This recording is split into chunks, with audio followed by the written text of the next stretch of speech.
This is American Weather Streaming meteorologist Weather Streaming Channel meteorologist Chris Schromick with a update of severe weather coverage here for northwest Kansas this evening.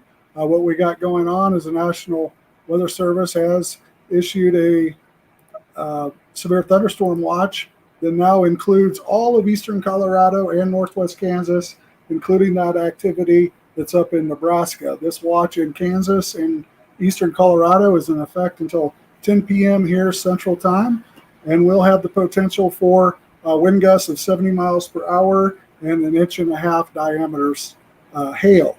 So this is what we got to watch here this evening. We were talking in our forecasts that were set out this morning that this would probably form into two clusters, one up here in Nebraska and this one in northeast Colorado, and take this east, maybe turning southeast as it moves into extreme in the tri-state area here this evening. We do have the potential for some locally heavy rainfall. If you get caught under one of these severe thunderstorm clusters as it moves into the later evening periods, and we will be be here with live coverage of the warnings and watches and the storms as they move through. We do have a lot of 4th of July activities going on and getting prepared for here this afternoon for tomorrow. A lot of people are wondering what that will be like for tomorrow. Once this system gets out of here, high pressure will move in behind it, and we're going to have a really nice day for the 4th of July. I think the biggest thing we've got to watch is hail tonight. The moisture, of course, is going to keep delaying harvest, which is in full swing in the tri-state area, and that will be what people are wanting to wonder is when can we get out to the field. With this rain tonight, dry weather tomorrow, dry weather Friday, we may be able to get out if you didn't get a lot of rain or aren't wet. And then we do have rain forecasted over the weekend. It really does not get dry until next week when high pressure builds over the Rockies and the central U.S., and we could see dry weather and a return back into the upper 90s and low 100s for much of next week. We'll keep an update on that once we get past the 4th of July. But here this evening, we'll be on live with severe weather coverage. So I'm going to join in here now, give Joe Vazurek a call. He's wanting to do an update on the radio station. And we'll keep moving here this evening with coverage on Facebook and here on YouTube at myweathernow.com.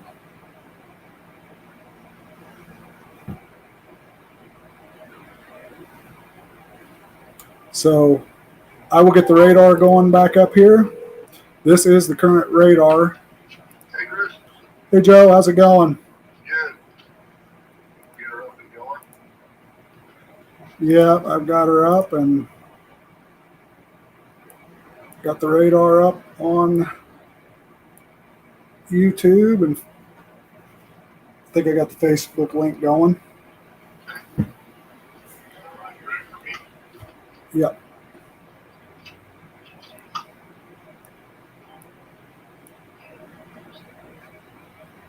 Wednesday evening, this is 106.1 KYBZ. Joe Vazurek visiting with meteorologist Chris Schromick and Decision Weather Map, as well as America's Weather Streaming Channel. Chris, the listening area under a severe thunderstorm watch until about 10 o'clock Central Time this evening. I understand some activity already starting to develop. Yeah, Joe, we got a severe thunderstorm watch and warnings and a line that has developed here over the last couple of hours. This line first developed from Valentine, Nebraska, worked its way back to the Lyman area, or just to the south and west of Lyman, and issued a watch at 4 o'clock that was up there that included all of western Nebraska, all the way to Imperial, Hayes Center, and Curtis. And then we saw a watch now just to get issued that does include all of the rest of eastern Colorado, from Julesburg, Holyoke, Paxton, southward, and in western Kansas, which includes all the tri-state area until 11 p.m.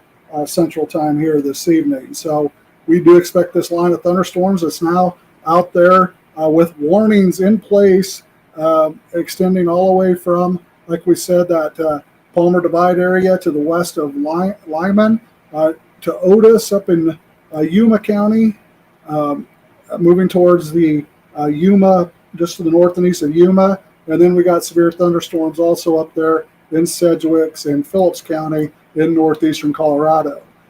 So these are all in effect here until the next until 4:45 Central or 5:45 Central, 4:45 Mountain Time, and we'll keep an eye on this line as it moves into the immediate listening area here this evening. With this 30-mile-an-hour movement, we're probably looking at this activity being more towards the 8, 9, 10 p.m. time frame as it comes through the immediate Atwood tri-state area. So we'll be tracking these out of eastern Colorado and western Nebraska here this evening. And if you want to watch this live on radar and hear updates here on the radio and on our live stream, you can go to the America Ocean and Channel Kansas Facebook page or myweathernow.com on YouTube, and we will be tracking these storms this evening, giving you information about tomorrow's weather and the weather heading into next week. Right now, it does look like once these storms are passed, tomorrow is going to be thunderstorm free. A very nice day to be doing 4th of July activities. It'll start off windy with north winds gusting 30, 35 miles per hour. But by the time fireworks are ready to shoot, we'll be looking at temperatures in the middle to upper 70s, upper 60s, and those winds will be diminishing for fireworks. As far as harvest goes, we'll probably be delayed, waiting for some drier weather to continue on Friday, maybe getting out there a little bit over the weekend. There are some storms forecasted for the weekend in the evenings, both Saturday and Sunday. But then the good news is high pressure moves in Monday and for much of next week, and we'll see a warm up back into the 90s. And by the end of the week, maybe talking triple digit heat once again. Chris, as you look at the activity rolling into the area later on this evening, what direction are you forecasting it to move? Will it be kind of the southeast direction? And as far as precipitation, what kind of amounts are we looking at overnight?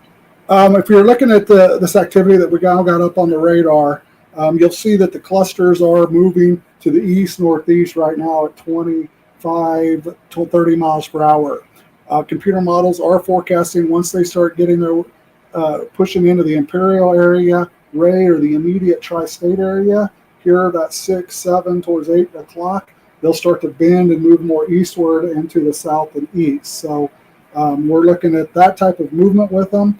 Right now, computer models, as we update each hour, is showing that cluster up in Nebraska kind of sliding through Imperial, McCook, maybe Oberlin and Norton area with that heavier rainfall of 1 inch or more.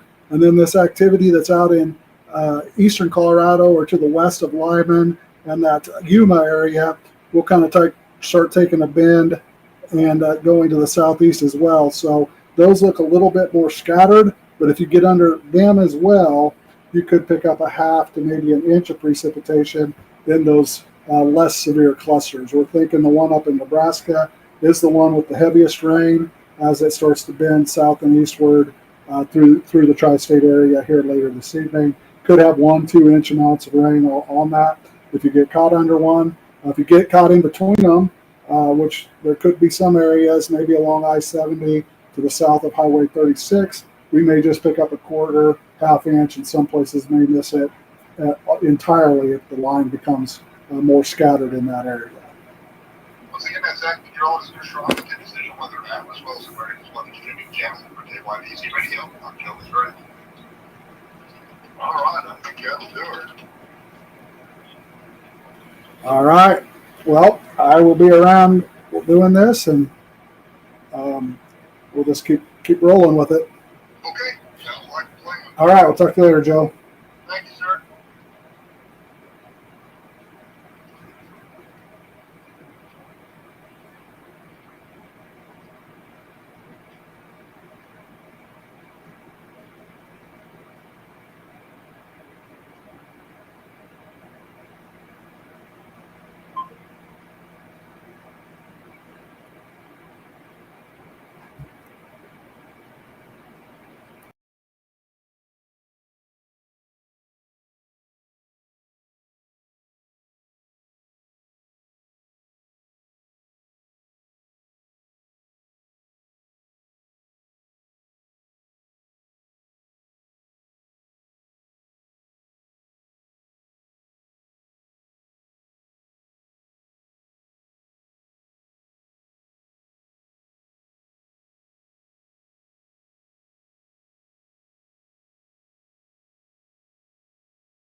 Okay, we're back here live. We just had a tornado warning pop up out here in Colorado, so we're going to take a look at that.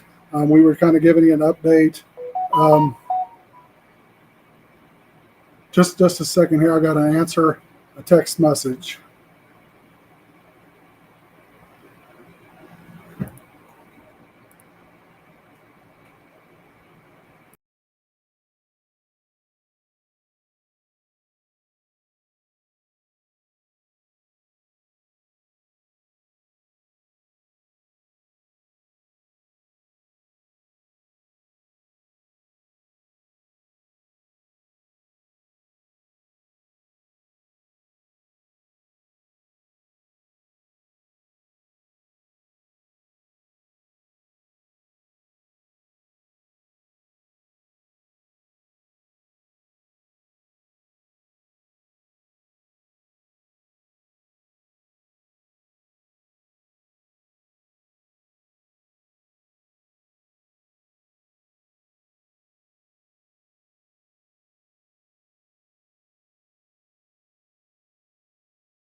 Hey, Nick.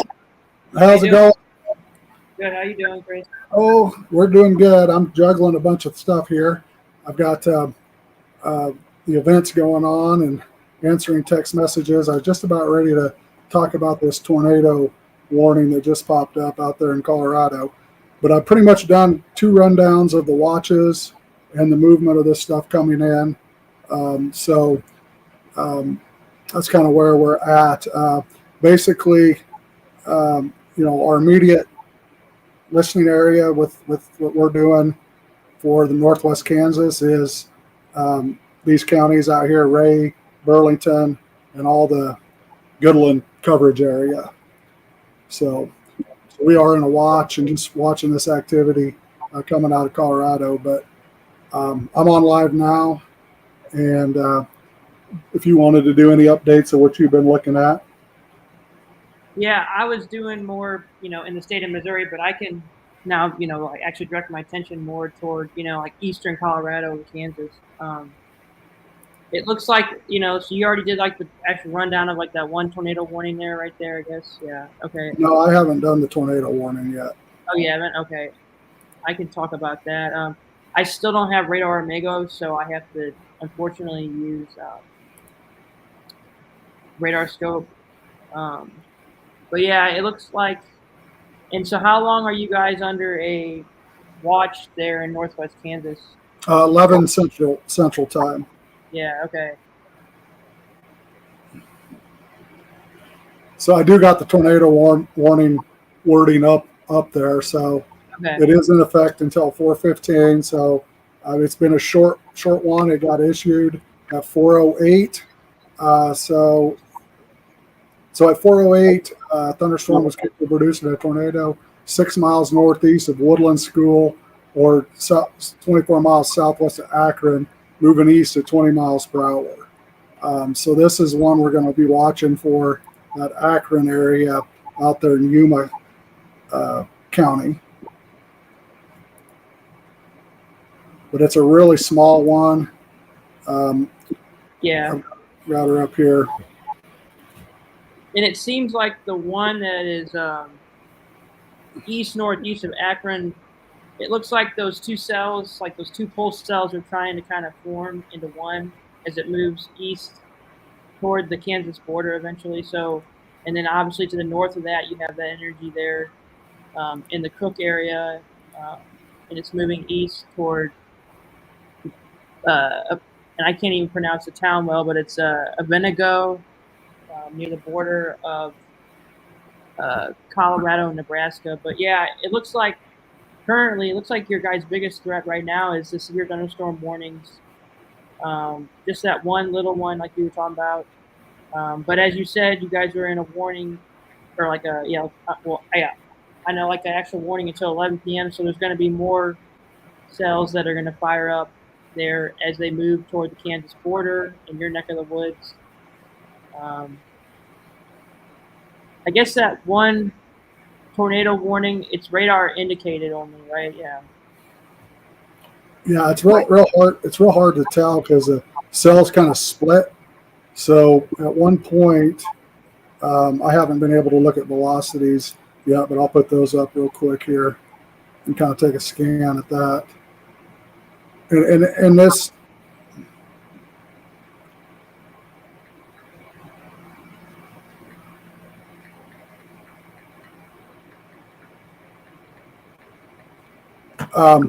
Sorry, Nick, I'm kind of answering texts at the same time here. Oh, you're good. But you can kind of see that quick scan there. We'll wait and see what happens here at 4 minutes. But again, that's in a pretty rural area, but it does cross 36, and it's quite a ways southwest of Akron. So. Yeah. Yeah, I mean, it doesn't. I mean, it looks like there's possible rotation, but I'm still doubtful if it's actually reaching the ground yet. But yeah, it looks like there has to be, some attention toward it as it moves more toward Kansas and Nebraska. I think it could possibly strengthen. It'll be interesting to see if that, like that actual severe thunderstorm warning, actually, will then kind of merge with it. I don't know if it's going to merge even with the cell to the south, actually, of it as well. Because I actually was focused on Missouri, but I didn't look at what like the short range models were showing. Were they showing it kind of forming a squall line, or was it more kind of like these cells that are kind of more kind of by themselves? Yeah, the rundown I just gave, kind of the synopsis that went out in our Weather Valet forecast here at 4 o'clock, was that they're kind of showing, and I'll jump back on and run down computer models that have been updated at 5, because I was using the 4 o'clock info, was kind of showing this area up here in northeast Colorado of forming a cluster and moving kind of more southeastward towards Imperial and the McCook area. Now that may readjust here at 5, and we'll see. But as you see, this one has started to kind of move southeast, and it does look like these appear to be two now in just the last 45 minutes. So this one was kind of taking a track down here to the south and west of Goodland, and this one to the north and south and east towards McCook. And there was kind of scattered activity in between. That's kind of been the forecast all day long, is a cluster up in Nebraska and a cluster back here in western Kansas. Again, if that was the case, this immediate listening area, Goodland, Colby, Atwood, where we're located, and the Weather Valley customer base is being developed, would kind of be more scattered. And we do have several events going on, 4th of July's in Bird City and Colby and all the communities.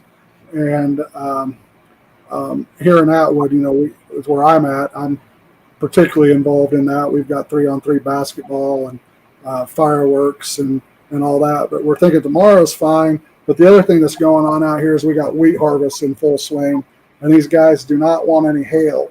So they'll be watching tonight to see. We'll be talking about where the hail is in these storms.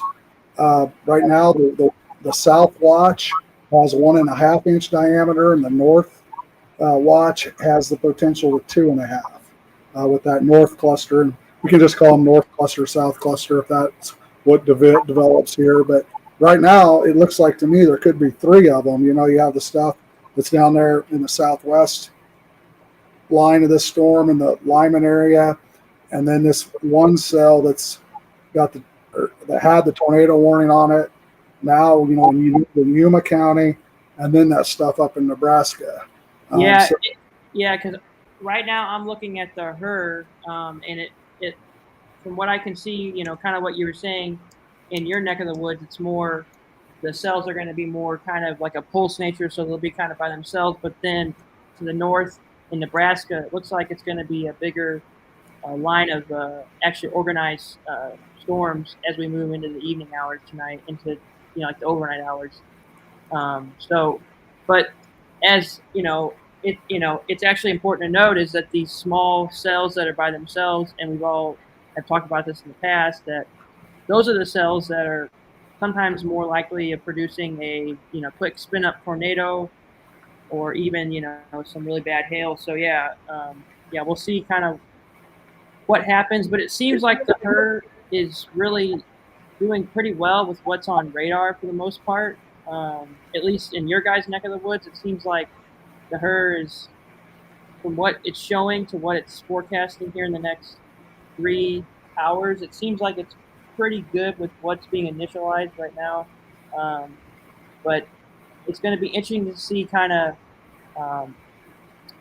how quick that one strong line of storms in Nebraska weakens, because it shows it weakening and kind of falling apart as it moves to the eastern side of the state, overnight. Like it almost hits a wall, it looks like. So that's weakening. But then it shows the stuff that's, kind of in your guys' neck of the woods moving to the east. It shows it kind of, honestly, I would say kind of strengthening in a way as it moves toward the eastern side of Kansas into Missouri, later tonight. That's actually strengthening. So we'll see kind of what happens from what the model's showing to what actually happens.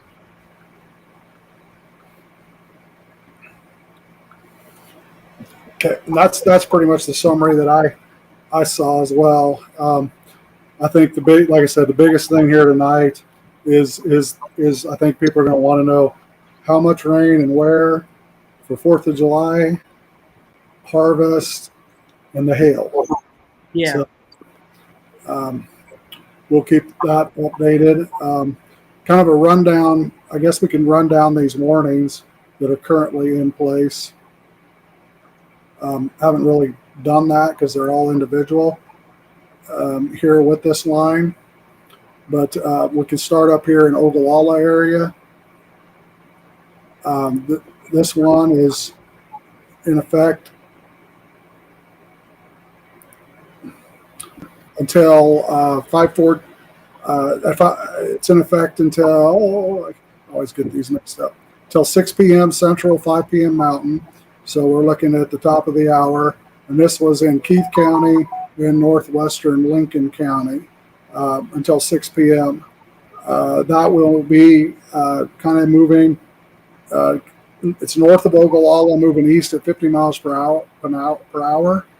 So it does have 60-mile-an-hour wind gusts and nickel-sized hail potential with that.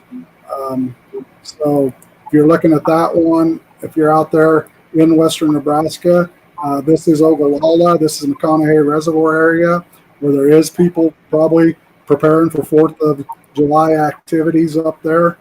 This line is moving through the reservoir area. Probably has some wind gusts here on this echo or this front kind of bow, 60 mile an hour. We'll be heading towards Paxton, Interstate 80 through Hershey, and we'll keep an eye on that moving towards North Platte. So this does look like a north cluster that's beginning to form with a warning that's in that Lake McConaughey area, moving east-southeast towards Paxton and Hershey. And then we've got this other warning that includes northeast Colorado that's in effect for 10 more minutes, which would be, and this was the original cell, Nick. It was the first one that popped up. It's been there a long time. It's a little slower moving. Has probably put down a lot of rainfall. It looks like it has the same amount of winds and speed, and also like the hail maybe a little bit more. Like there's I know like the hail core looks a little bit stronger in that one that you're talking about now, than the one that's in the actual, I guess like the Aga dollar, I can't pronounce it, but the Aga. So it looks like the hail core is more in like the Julesburg area and south of there. If you look at this verdigraded Ville, we do have the gray colors in those cells, and that is, large hail, probably even potentially more than the 1 inch diameter, particularly in these last frames that we're watching here. So that is in those rural areas between Venango, Ovid, and Julesburg. There's really this is pretty much grass, some farmland along the bottom here of the interstate, but this Interstate 76 pretty much runs along the Platte River. So a lot of this is sandhill pasture, but we do have cropland that does roll along this river bottom. So this stuff right here along I-80 south of Ovid, there is some hail coming to the interstate, it looks like. So if you're in that area on the interstate, take precaution, and there would be some farm ground there. I'll bounce it back out to the regular radar, and we can kind of march down the line here. So we've got that north cluster kind of talked about. Now this is what we got to watch for, probably our tri-state area. Right now it's got a special weather advisory on them.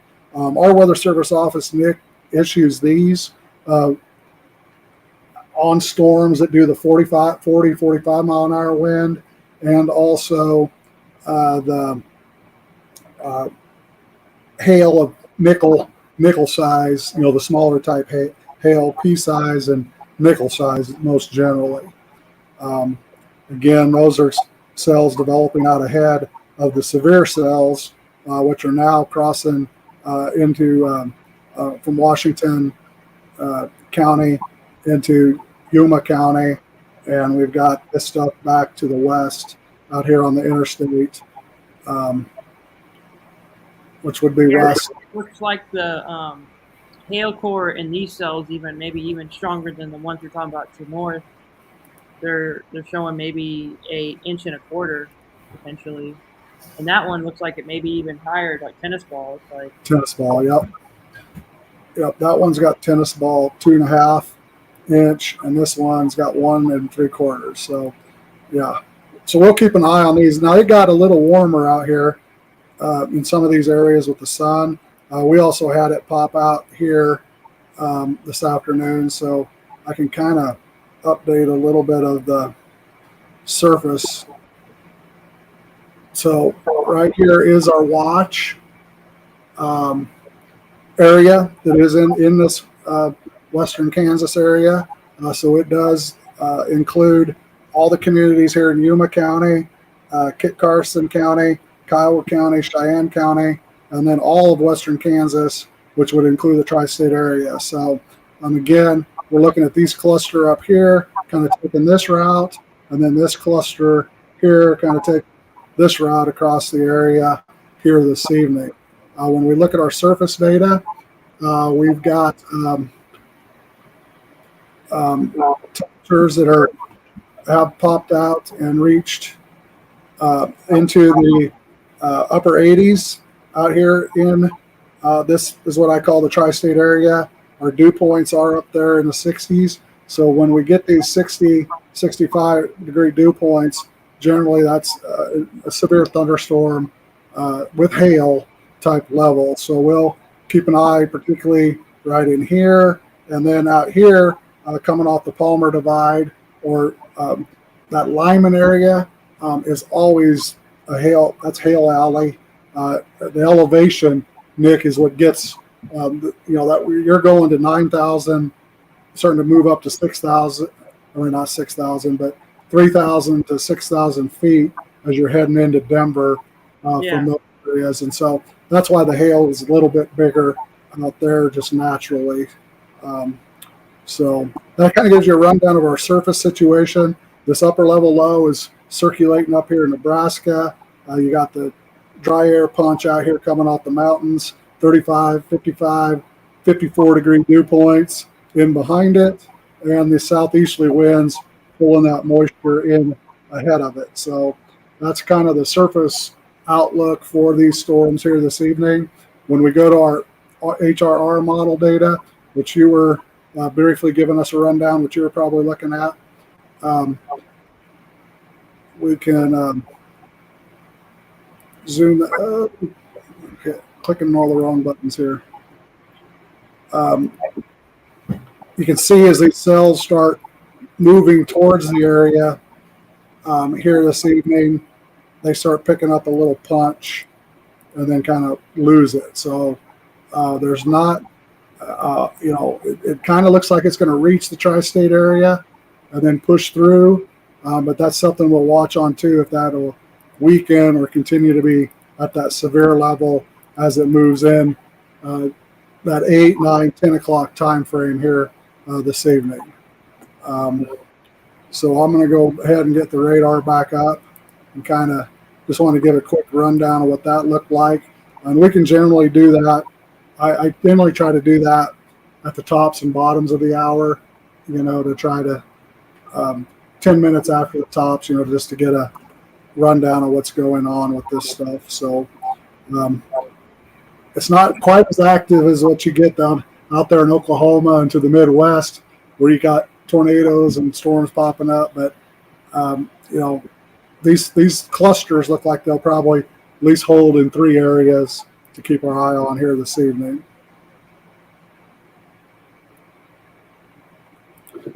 Yeah, it seems like those cells are still, in some ways, they're still actually, gaining strength, in my opinion, from what I've seen. But it looks like our tornado warning that was, that was radar indicated has expired. That was in the Akron. It was east of Akron. Yeah, that's Akron, Colorado. Yeah, and it was north of like the Yuma area in Colorado.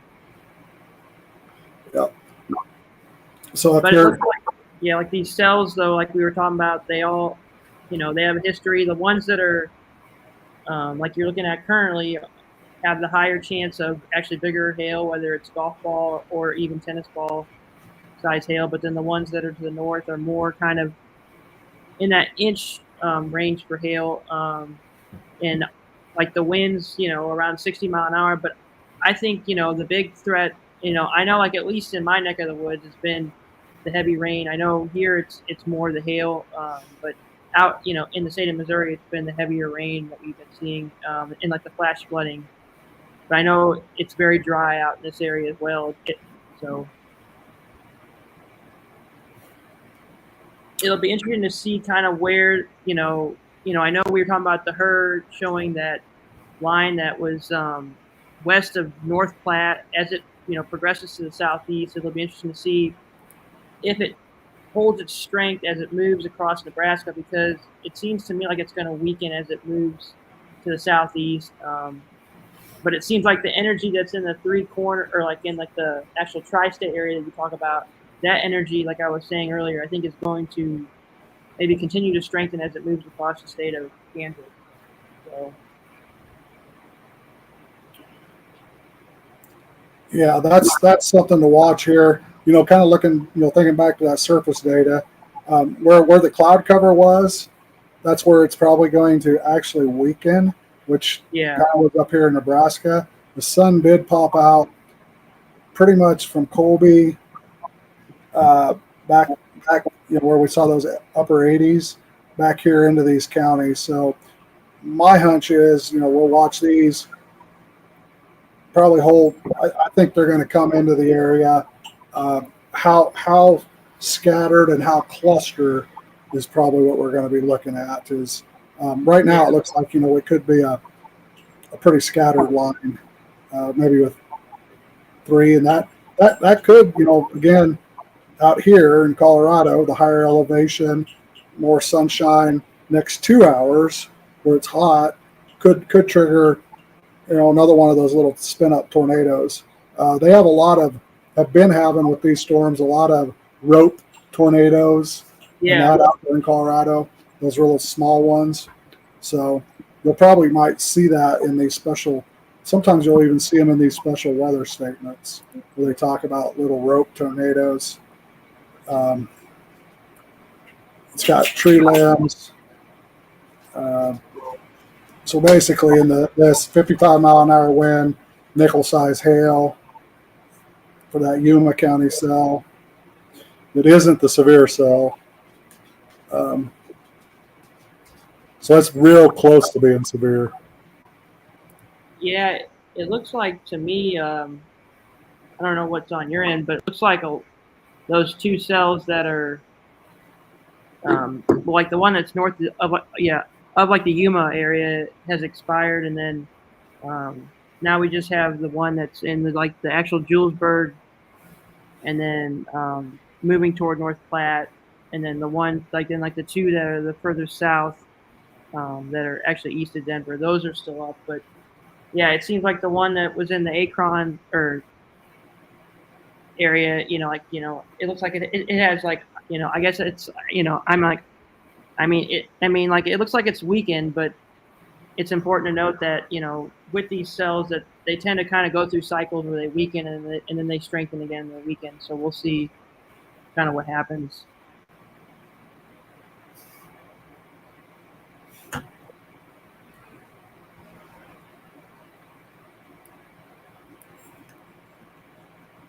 So you might, if you want to kind of, I don't know if we've got any severe weather reports of those yet, but maybe some of this hail could start coming in a little bit. Give us an idea of what we've got. I'm going to try to probably just leave it here, right here on this radar. Yeah. For the time being, because that kind of covers that Nebraska stuff. Where you are, looking at that stuff up there around Ogallala, North Platte, moving along I-80 to the north. That does have that hail core, and that one isn't as there, it looks like there could be some just to the east of Ogallala, maybe nearing the interstate, but for the rest of that, it looks like it's mostly some pretty good rain and probably some wind gusts out on the front bow as it's crossing the interstate. So as of now, I see some, and these may be old reports, but actually there are some reports here. I'll try to share my screen here.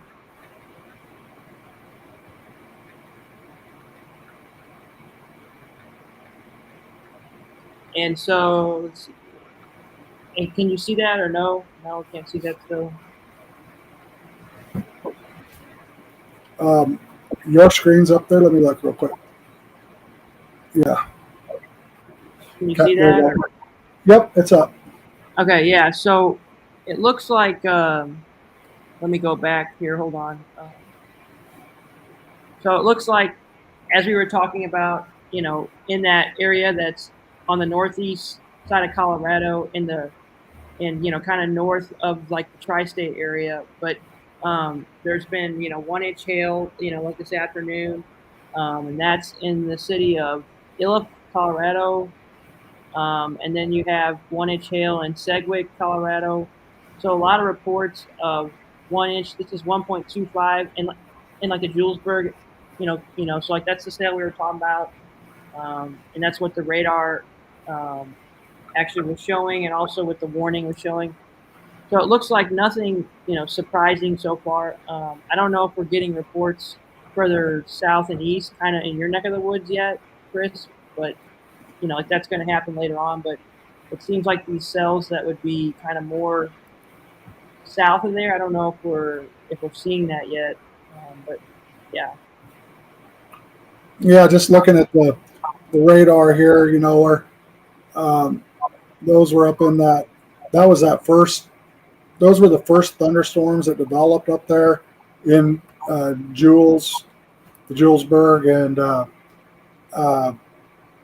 Phillips and Sedgwick County. So those are obviously the ones that have those earlier reports. But these ones that are now here in Yuma County, it doesn't have a warning on it, but you do see some pretty good sized hail. And with the mature wheat, even a little small hail would cause problems. So Yeah. we're watching. I mean, they're really small hail cores, but they are out there. And it actually looks like, as of just recently, the one cell that's furthest south west, it looks like to me like there's a possible rotation with that. One that's the furthest south one, if you can zoom in on there. You go, looks like it's there's possible rotation with that. Maybe, I don't know. We'll see.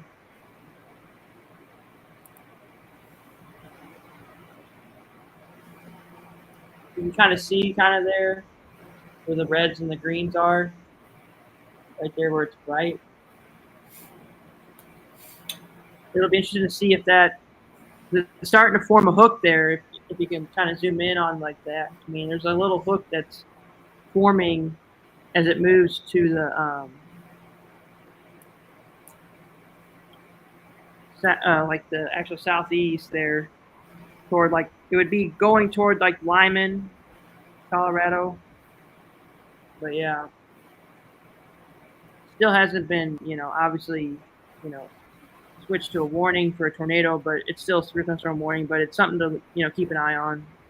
Yeah, and that's that Palmer Divide. So we are, that radar's way out there, but we could flip it to Denver. I'm actually on Denver right now on my end, and it looks pretty. It looks like, as of right now, it's the strongest cell that's out there right now. Oh. And I imagine there's some pretty good hail, because the hail, I mean, there's a lot of reds and purples in there.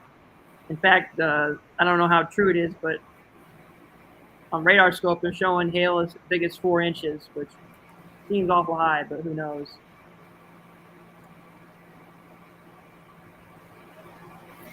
Here's the Denver.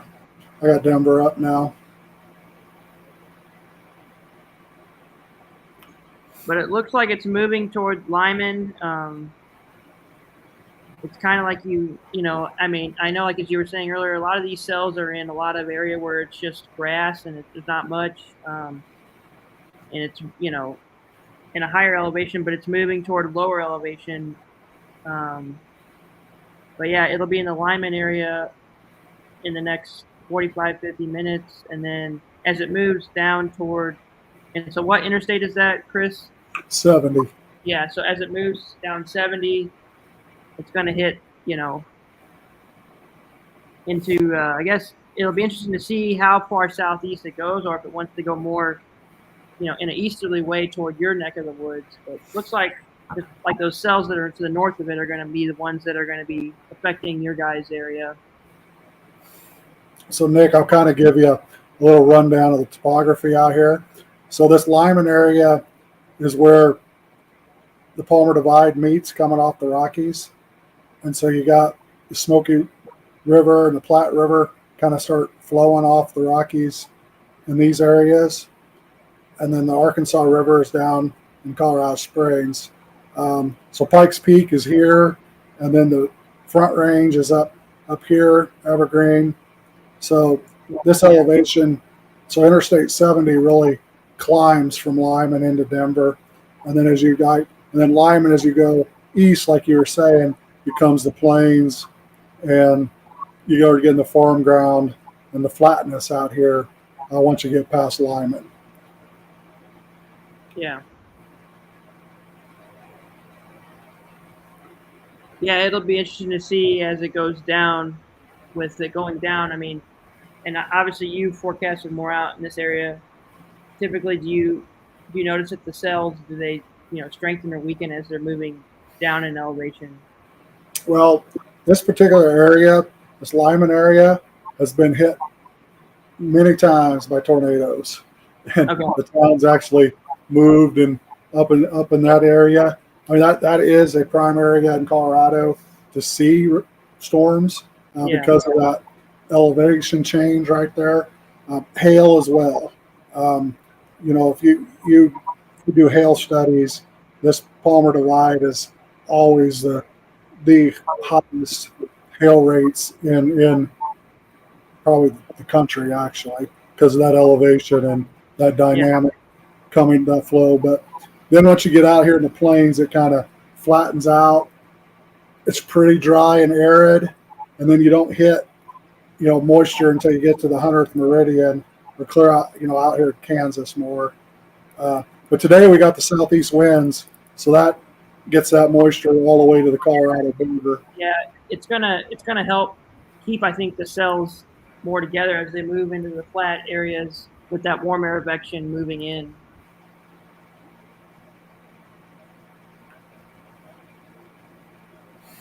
Yeah, it looks like it's still just a severe thunderstorm warning, but it still has a hook to it, kind of. So. But yeah, it's actually headed right for Lyman, like we were.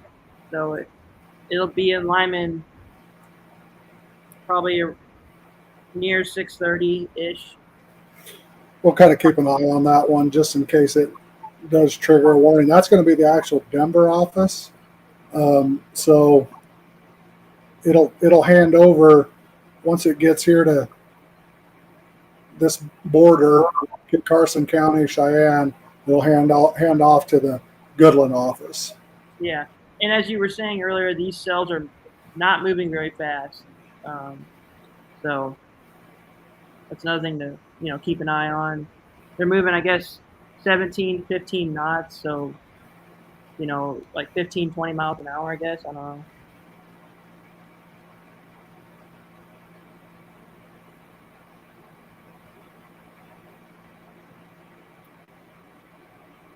And it looks like, I guess, that cell that we were talking about furthest north, it's definitely the biggest. It's kind of emerged into a bunch of them, but it's definitely the actual largest swath one right now we're talking about. And it's moving more of a, west to east nature. And that's kind of what the HER was showing. It was kind of showing like a big organization of, energy and, across that state. But as you were saying, it's cloudy further east, so it'll be interesting to see how long that lasts as it moves throughout Nebraska. And then you were talking about how in your neck of the woods, and then also in eastern Colorado near the border, that the sun came, so that's going to help fuel the storms more in the next couple hours with the sun being out. Okay, Nick, I've got the radio station here. So a lot of times we'll interrupt in on this and keep it live. What's up, Joe? Oh, I just wanted to see if we can do a quick update. Okay, we can do her. Okay, are you ready now? Yep. Good evening, this is 106.1 KYBZ. Joe Missouri back on the phone with that meteorologist for Schrock, the Precision Weather Map, as well as America's Weather Streaming Channel. Chris, that thunderstorm warning, thunderstorm watch continues until 11 o'clock Central Time this evening as activity continues to form in eastern Colorado. What are you seeing on radar currently? Well, Joe, we've been updating the radar out here in eastern Colorado, and it looks like we talked on that last report that we did, we were talking about two areas of thunderstorms that kind of break off into clusters. One, the north area that's up there in that Julesburg area, just to the north and east of Sterling, all the way to Ogallala, and now moving into North Platte. We got severe thunderstorm warnings that are now in place for Grant County up in that Grant area until the next 45 minutes. And then we've also got those in the North Platte area. So these are new thunderstorm warnings that have been issued with the potential for 60-mile-an-hour wind and golf ball size hail. So in that complex up there in Nebraska, that's become a pretty large complex with slow movement to the east-southeast at about 25 miles per hour, producing some heavy rain through a wide swath that goes all the way along that Platte River Valley in Highway 76, merging with 80 in Ogallala and North Platte. Then we got this activity that's out into eastern Colorado. We got special weather statements on cells that are to the north of Yuma, and another one that's to the north and west of I-70 in that Burlington, Flagler, Stratton area, moving to the south and east. So those cells will be coming through the I-70 area from Flagler to Burlington, and then that cell up there in Yuma County is kind of taking a course towards Ray, Venango, maybe Park, eventually Benkelman here over the next couple of hours. They have nickel-size hail and wind gusts up to 50 mile an hour with them. And then you've got severe cells that are out to the west of Lyman and Flagler, getting ready to enter portions of eastern or western Kit Carson and Cheyenne counties. Those are the ones that have the bigger hail, upwards of golf ball, tennis ball size hail. And we're watching one cell to the north and west of Lyman. They could have some rotation and the potential. We're just watching that one for maybe a tornado warning. Right now, it's just a thunderstorm warning with nothing radar indicated as a tornado. But that is kind of the rundown of what's going on out there in Colorado. Now that one in Yuma County just did trigger a severe thunderstorm warning that is does include just to the north of Ray until, let me get a time on this, just popped up. So we're looking at 58 minutes. So we're going to go for the next hour out there in Yuma County, moving along 34 into the north in those rural areas with the potential for 1-inch hail and 60 mile an hour winds. So that's the activity we're going to keep an eye on, Joe, coming through here. Eventually the tri-state listening area, probably, if that one's for an hour, that'll go until 6:45. Once it would get towards that 8 o'clock, that'll start entering, watching Dundee County, seeing if it'll take a southeast track through that Benkelman area. And then also this one that's out to the west of Burlington, but that's going to track south of I-70, maybe through Canarado, Burlington, heading towards Weston and Sherrod Springs as it crosses the state line, that 8 o'clock here this evening. As it gets closer to sunset here in northwest Kansas, do you expect this activity to kind of form a solid line, or will it stay rather scattered to intermediate as far as thunderstorm coverage? I think the biggest thing to watch here over the next 2 hours is where the sun did pop out. And it did pop out, from, you got up there towards Benkelman, Trenton, McCook, Hayes Center, where there's a little bit more cloud cover today. You got down there across the state line, Atwood, Colby, Goodland, St. Francis, and all the way out there in eastern Colorado. The sun did pop out about 2 o'clock, 1:30. We saw temperatures now, sitting up there in that middle to upper 80s. And dew points are in that 60 to 65 degree range. So that cluster looks like it'll probably hold together through that 8 p.m. time frame, reaching the Atwood, Colby area, St. Francis, Goodland, could be scattered. There is a split in that right now, but we'll need to watch for the isolated storms as they move through. And they just did pop a warning up for Kit Carson County, which goes all the way to the state line again for another hour. So we'll be looking at 6:45 on that one also. It does have 1-inch hail and 60-mile-an-hour winds. So with that in mind, for the next hour, that South Track one, we'll be entering that borderline area, Canarado, Burlington, something we'll keep an eye on once we get past our 7 o'clock hour, what it does for the immediate listening area. This year's streaming online, and if people would like to follow along, how can they do so? You can way to follow along is go to the Kansas America Weather Streaming Channel Kansas Facebook page. You'll see a live stream on there. It's got me and meteorologist Nick Dolan from St. Louis doing the coverage this evening, and also at our YouTube channel at myweathernow.com. The thing what people need to do is they need to subscribe and follow those two locations. There's no cost to do that. When we go live, it'll be up there, but we are developing our phone app, which is weathervalet.com. Now you can receive text message, weather updates, and daily forecasts personalized to your exact location and what your plans are for the week every morning. And then we send text message and or email updates to you through the day and through the week. And we're eventually going to have our live weather channel, which will be debuting August 1st, which will have live radar up 24/7. So it'll be on our local cable system here in Atwood, also on our website, and for our Weather Valet subscribers, they will have access to that live weather channel as well, and eventually coming onto our weather app on our phone as the software and technology gets more developed. So it'll be one of a kind, the only live weather channel between Denver and Wichita. So it's something that we're getting really excited about. Right now, our forecasts, are very specific, very personalized, and very localized to your farm project, where you're traveling, what your family's doing. So we're trying to get our early subscribers into our Weather Valet phone app. It's $30 a month for an individual. A business can get 4 subscribers on it for $100 a month.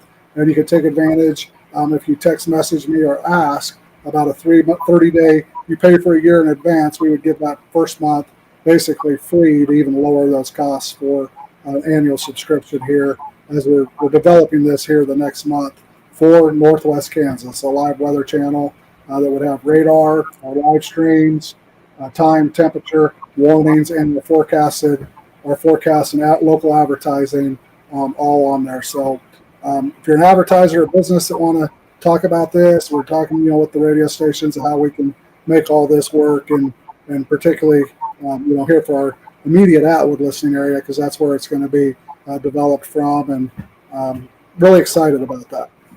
Yeah, that's really going to be a neat asset to the community. Well, Chris, I'll tell you, we'll check back in with you here in about an hour or so. All right. Thank you, Joe.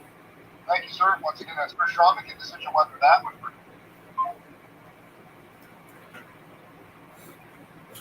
Okay, so as you were listening on the radio, now we've got warnings that do include our listening area, our immediate area, all the way to the state line. So if you're out there traveling on I-70 or 34 up in Nebraska and Colorado, Highway 34, we need to keep an eye on these storms. That one up there in Yuma County is kind of losing a little bit of its punch, but due to the one to the south, it's getting pretty strong out there to the north and west of Burlington, Stratton, and Flagler. Yeah, it seems right now that our attention is on the one that's going toward, like the Lyman, Colorado area. There's pretty big hail with that. And obviously, the one that we were talking about, that's moving toward the Kansas border, that's west of St. Francis. But I really think the one in Lyman, Colorado is the strongest cell right now. The hail is very big, and I guess that hook that I was talking about is kind of not there anymore. So that's good. So the chance of a spin-up tornado as it moves, to the southeast of Lyman, Colorado, it looks like it's probably not going to happen. But as we know with these cells, that they go through cycles where they strengthen, and they weaken, and they strengthen again. So we'll see kind of if this is just kind of the trend of them weakening, or if they're going to, gain strength as they move into the tri-state area where Chris is here in the next couple hours. And as Chris was saying on the radio just now, what's going to kind of dictate what happens with these cells is that where there were sun, and like in terms of where the sun came out this afternoon, those are the areas that are at the highest risk of severe storms. The areas where like the sun didn't come out and it's been cloudy more today, those areas are probably safe for severe weather. They're probably out of the woods for that. So that's something to kind of focus on again, because the sun has a huge effect with fueling the atmosphere. And like especially with these cells that are more by themselves, they're not a actual traditional long squall line that's has a lot of other features that go into it. These are kind of isolated cells that need pretty much all the energy they can get. And so basically what I'm trying to say is if the sun's been out in any area, and if you've seen the sun this afternoon and you're in the tri-state area, then obviously for the next couple hours you need to keep an eye to the sky and stay updated here with us. And Nick, as you were talking, I was just popping the basic parameter boxes on each one of those cells, and the one out there there was two warnings out there on the divide or the higher elevation. One has just expired. They had 1.5 inch size hail on it. And with that one, like you said, going to Lyman, it is on the interstate near Deer Trail right now, kind of heading towards Lyman or toward the north of where the wind farms are. That does have the 2-inch signature of hail on it, or a golf ball to tennis ball size. And like you said, there still could be some possible rotation on that. So if you're out there on I-70, particularly from Lyman, heading towards Byers or in that Deer Trail area, maybe take a little cover now, pull over, expect some hail and potentially some wind gusts upwards to 50, 60 mile an hour. And we'll watch that here over the next, looks like 20 minutes, 15 minutes or so. That warning is still in place. Yeah, and then I know we've been focusing to the south, but up like on like the northern part, up near Nebraska, and in that area, that line that was in the Julesburg area is still moving, but it's moving ever so slowly to the east. But it appears right now that the threat with that as well is hail, but I'm like the hail core isn't as severe with that. It's in like the inch to maybe probably like I would say 3/4 of an inch, and the strong winds of maybe 50 miles an hour. But as we were talking about earlier, like the HER, which we can't put all our eggs in one basket, but it is a very good short range model. It was showing that the energy that's in the northern side of this whole actually system, that area is going to see probably like a weakening of the storm as it moves across the central part of so basically as it moves across the central part of Nebraska, it's probably going to weaken. But that's why we've been focusing all our attention to the south with these cells that are south of that area, because they have the greatest chance of strengthening as they move to the east southeast.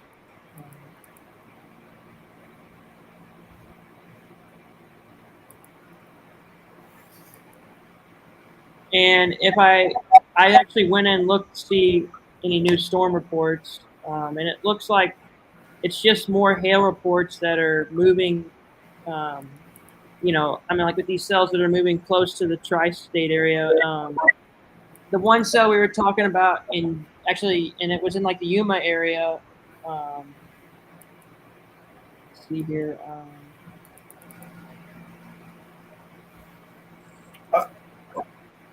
I'm going to Does somebody join us?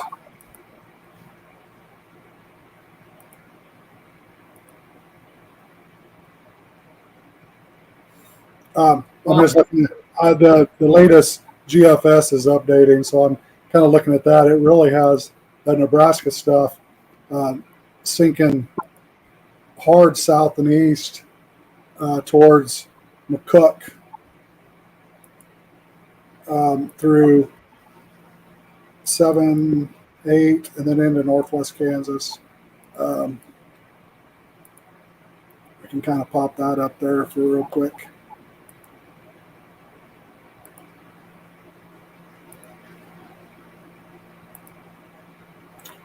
So again, this is an American model that just is updating as we speak here, and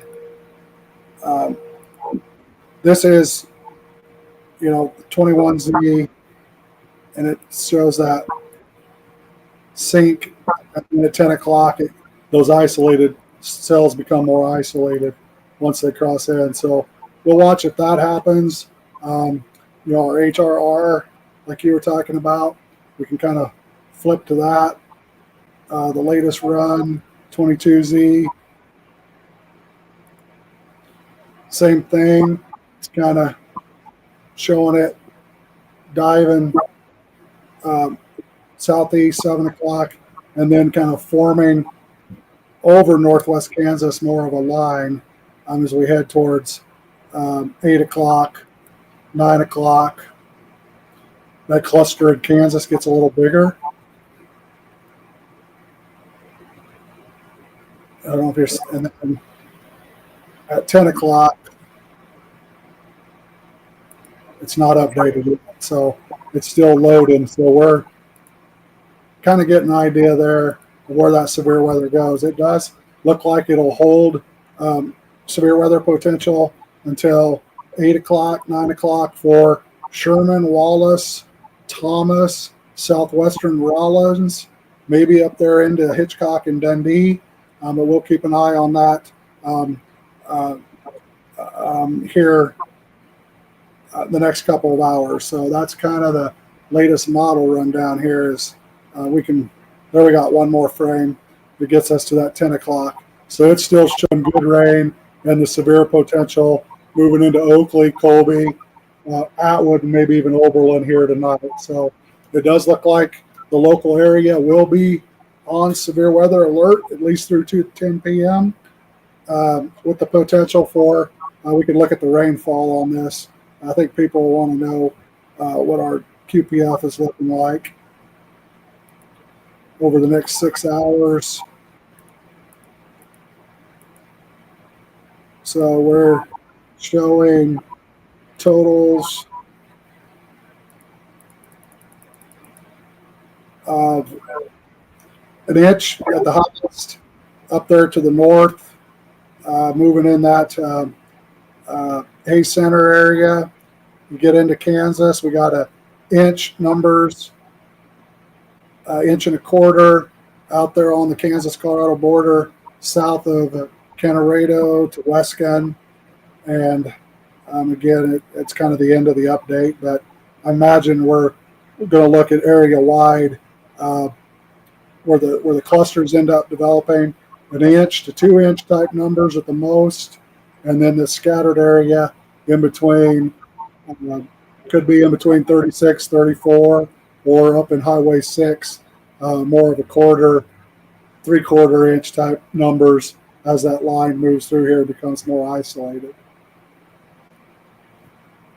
As far as hail goes, let's take a quick look at our helicity forecasts on the severe weather to see what the hail projection could look like. Hail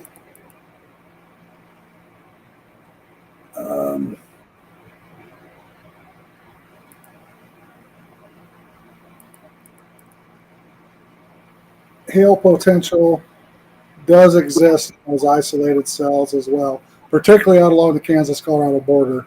Kenneredo, western Sherman County, Kit Carson County, and then also that cell up around McCook, northern Rollins County, out there southwest Rollins County. Does look like there could be some isolated hail as well. 9, 10 o'clock here tonight. So again, we got to watch all that.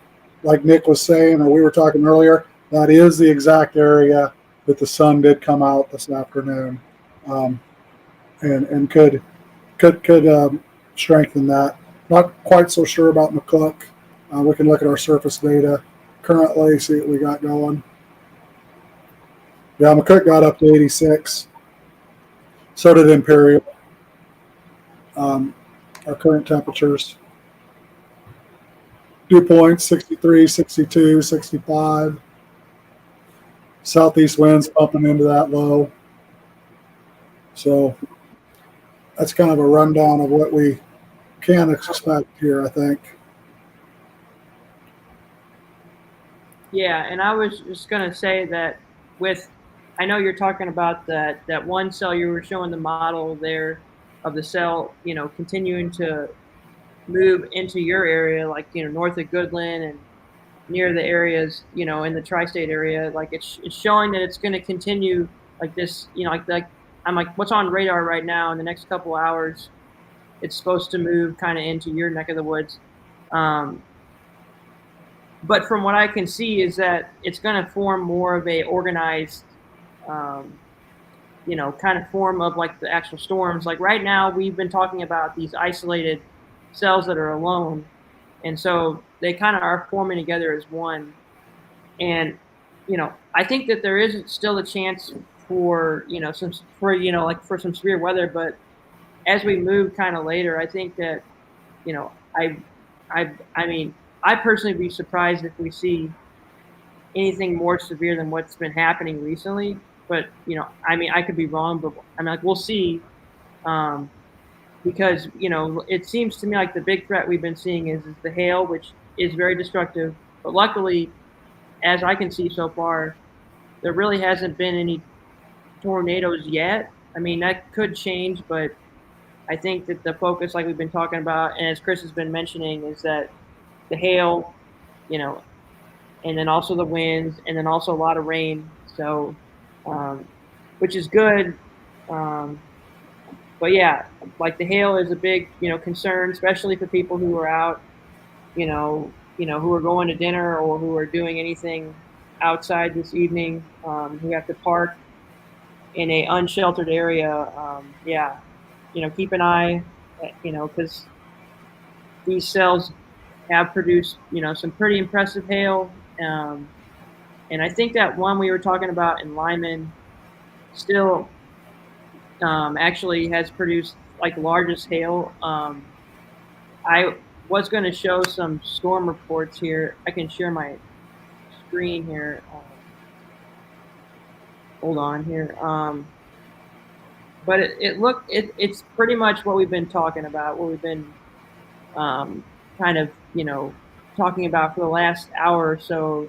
It's the same thing. There's been hail reports, for instance, at 5:45 p.m. In Abar, Colorado. There was and so like this wasn't as strong. There was 0.7 inches. And then in the Yuma area, we were talking about that earlier. At 5:46, 1-inch hail. And then if you move further west, this was, and so like these reports were earlier, but actually Deer Trail, Colorado, 1.75-inch hail. And also in a Gate, Colorado, 0.75. And then near a Gate, actually 1.25. So, a lot of the reports have been around the inch, sometimes more. I think when there's more reports for the Lyman area, I think we'll see some reports of 2-inch hail, actually northwest of Lyman as it's traveling down I-70. And I think as we can see kind of right now, that cell that is near Lyman and to the northeast, there's a cell like, basically what the model you just showed, Chris, showed that all these cells that are kind of disorganized now are going to kind of form a line here as they move into your area in the next couple hours. And as you were saying earlier, we still got a couple hours of sunlight. So, we can't rule out a possible spin up tornado, but it's going to be interesting to see. But I think that we're going to need to focus on the hail aspect. That's the big threat.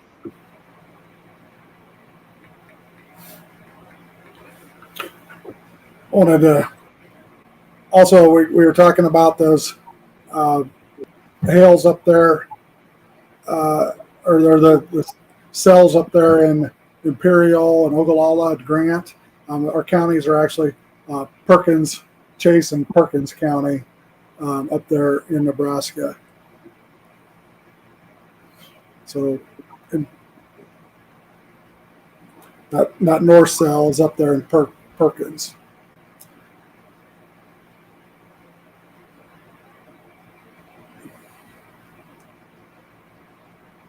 It seems like now we need to focus now on the cell that's north of Kirk. That one, severe thunderstorm warning that they issued back, I guess it would have been probably now almost 30 minutes ago. Actually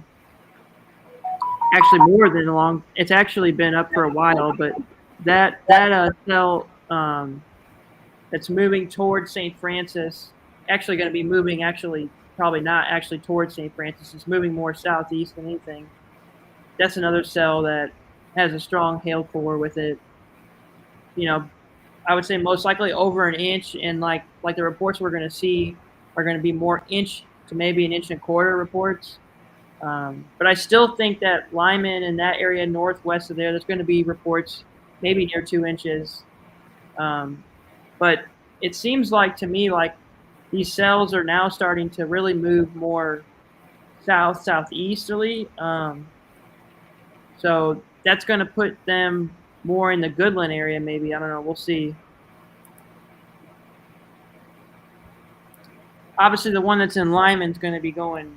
It's going to miss Goodland, but I think that one that we're talking about now that is north of Kirk, Colorado, is going to move probably toward Goodland or maybe in that area.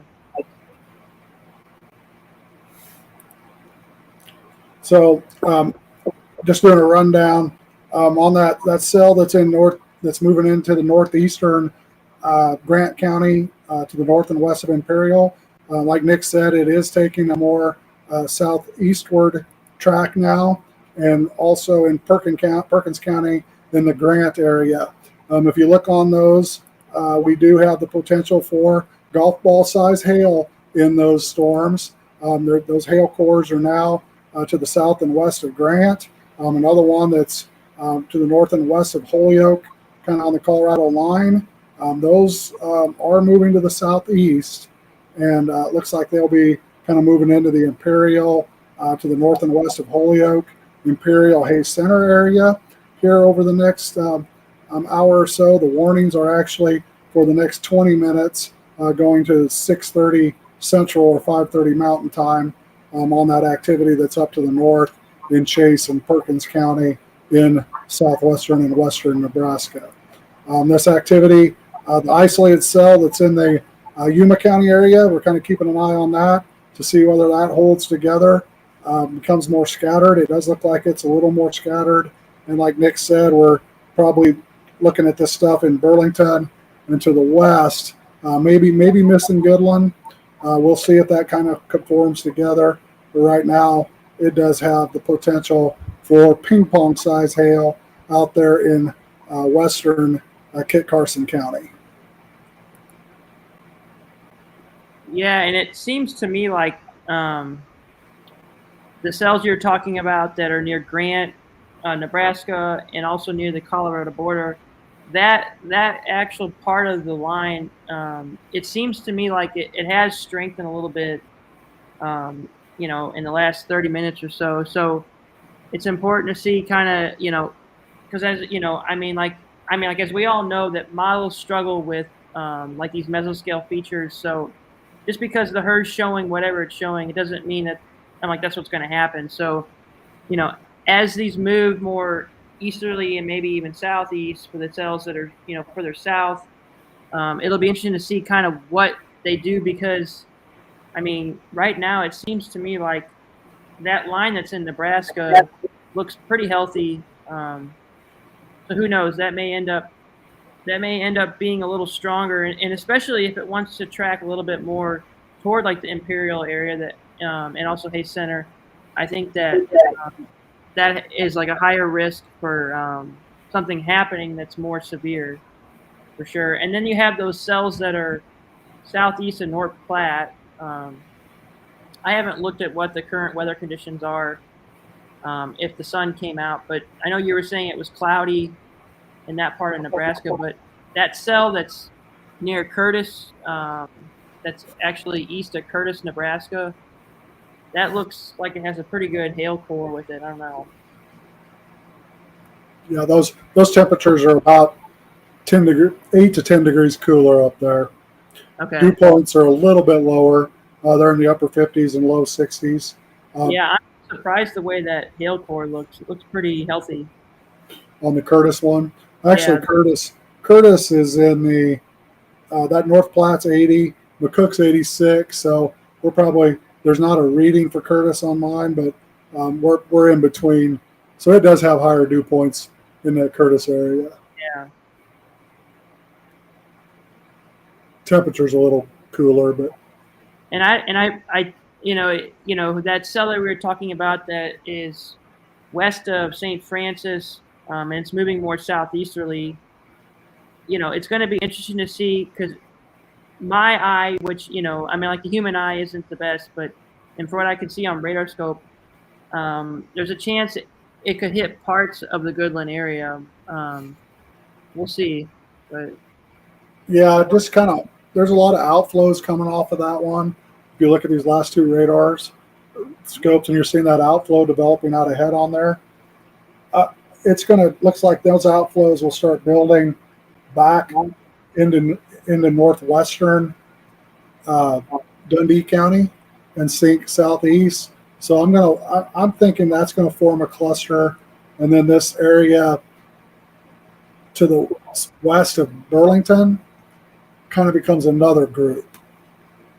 yeah. And then the one up north. So, yeah, because let's just watch that here for next, that warning, they're probably for another bottom of the hour. So 15 more minutes, we'll start seeing our new ones updating. Or 20, I guess that says 20 minutes. The problem that I see with that cell that is a little tricky, Chris, though, is that there's multiple cells within that cell, and the one that is furthest west is moving more easterly, but the cell that is actually furthest east, where the hail core is, that's moving more southeast. So you have two different storm relative motions going on right now. And I think that even if it doesn't hit Goodland, I think it'll hit maybe north of that area of Goodland, in between St. Francis and Goodland. I think that, I mean, who knows? It may try to form with what's further southwest, but even so, all the energy that is west of the Goodland area, that whole line right there is starting to form. So I think the Goodland area is most likely going to see something in the next hour to hour and a half.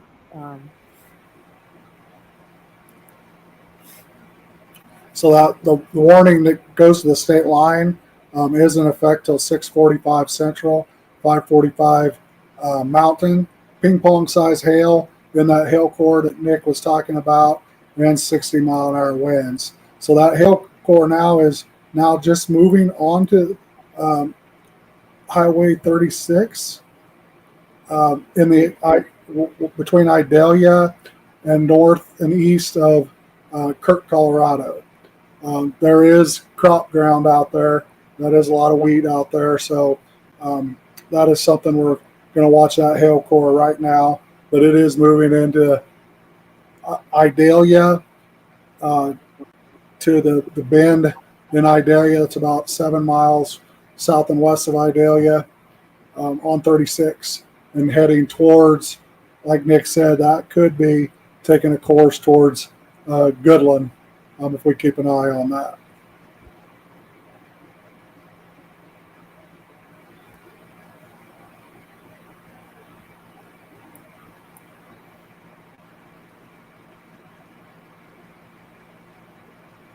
Yeah, and it seems like all that energy we're talking about that was in Lyman, Colorado, is starting to kind of,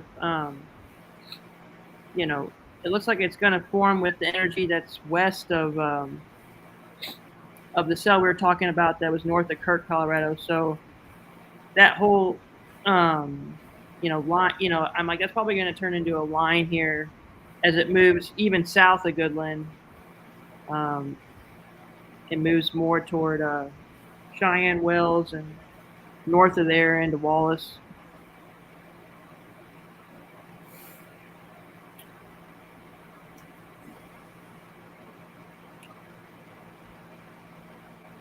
So, kind of the rundown. We did a brief rundown of the models. They were kind of indicating a heavier area precip up here in Nebraska, maybe some scattered stuff in between some heavier stuff. So it does look like we're kind of seeing that develop. We'll keep an eye on it here again as we head towards 7 o'clock. Those last computer runs were showing some cluster redevelopment over northwest Kansas. We'll see if that holds. Since we had multiple models showing that, that's something we probably need to keep an eye on here if that will continue. That the GFS won't update again, but we will get some of those short range ones updated, and we'll kind of take a look, see what that's going here with some of our updates.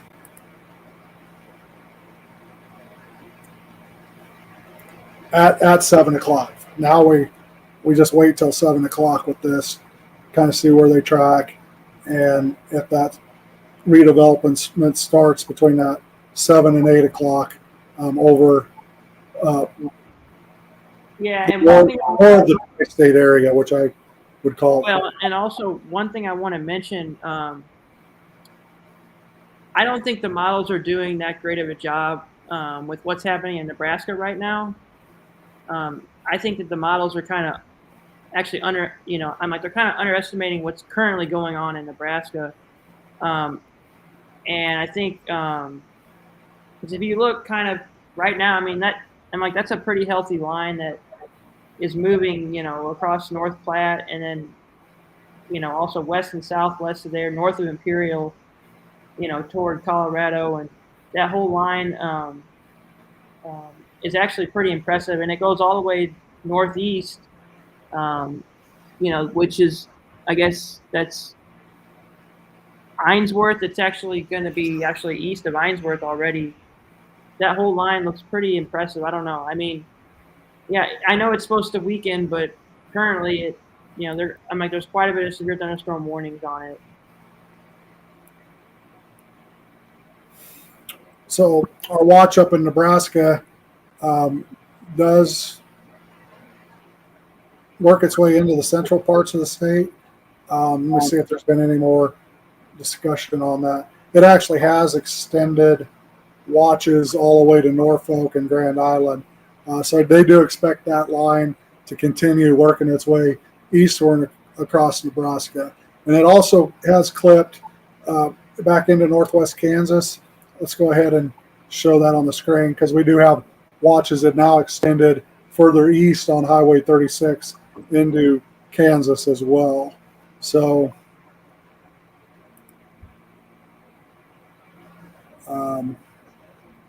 we'll kind of do an update on that. I get the right screens up. Yeah.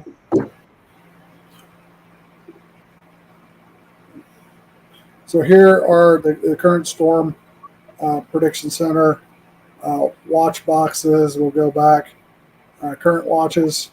So now you do see them. This new one that's out here, 504, now has moved it further to the east, both in Kansas and Nebraska until 12 a.m. So this area back here is going until 11 p.m. Goodland, Colby, Atwood, Oberlin. Then it switches over to Norton, Hill City in the Goodland area until midnight. This one up in Nebraska is until 10 p.m. Again, switching over to that midnight time frame. So Nebraska line is looking like it's going to hold pretty strong and start going southeast into connecting with this other one coming out of Colorado. That could make it become more scattered. We'll just kind of watch and see what develops and what those models, when they update at 7, tend to do. I could look at some of the other ones to see if they are updating the timing on that. But yeah, and I know we're talking about like that currently, but like currently what's going on though, you are, from what we were talking about, the cell that was north of Kirk, but now it's kind of more moving towards St. Francis, Kansas. That whole line there, Chris, I think you're right. I think it's not necessarily going to hit Goodland. It's going to be more to the north. It's kind of showing that it's not moving as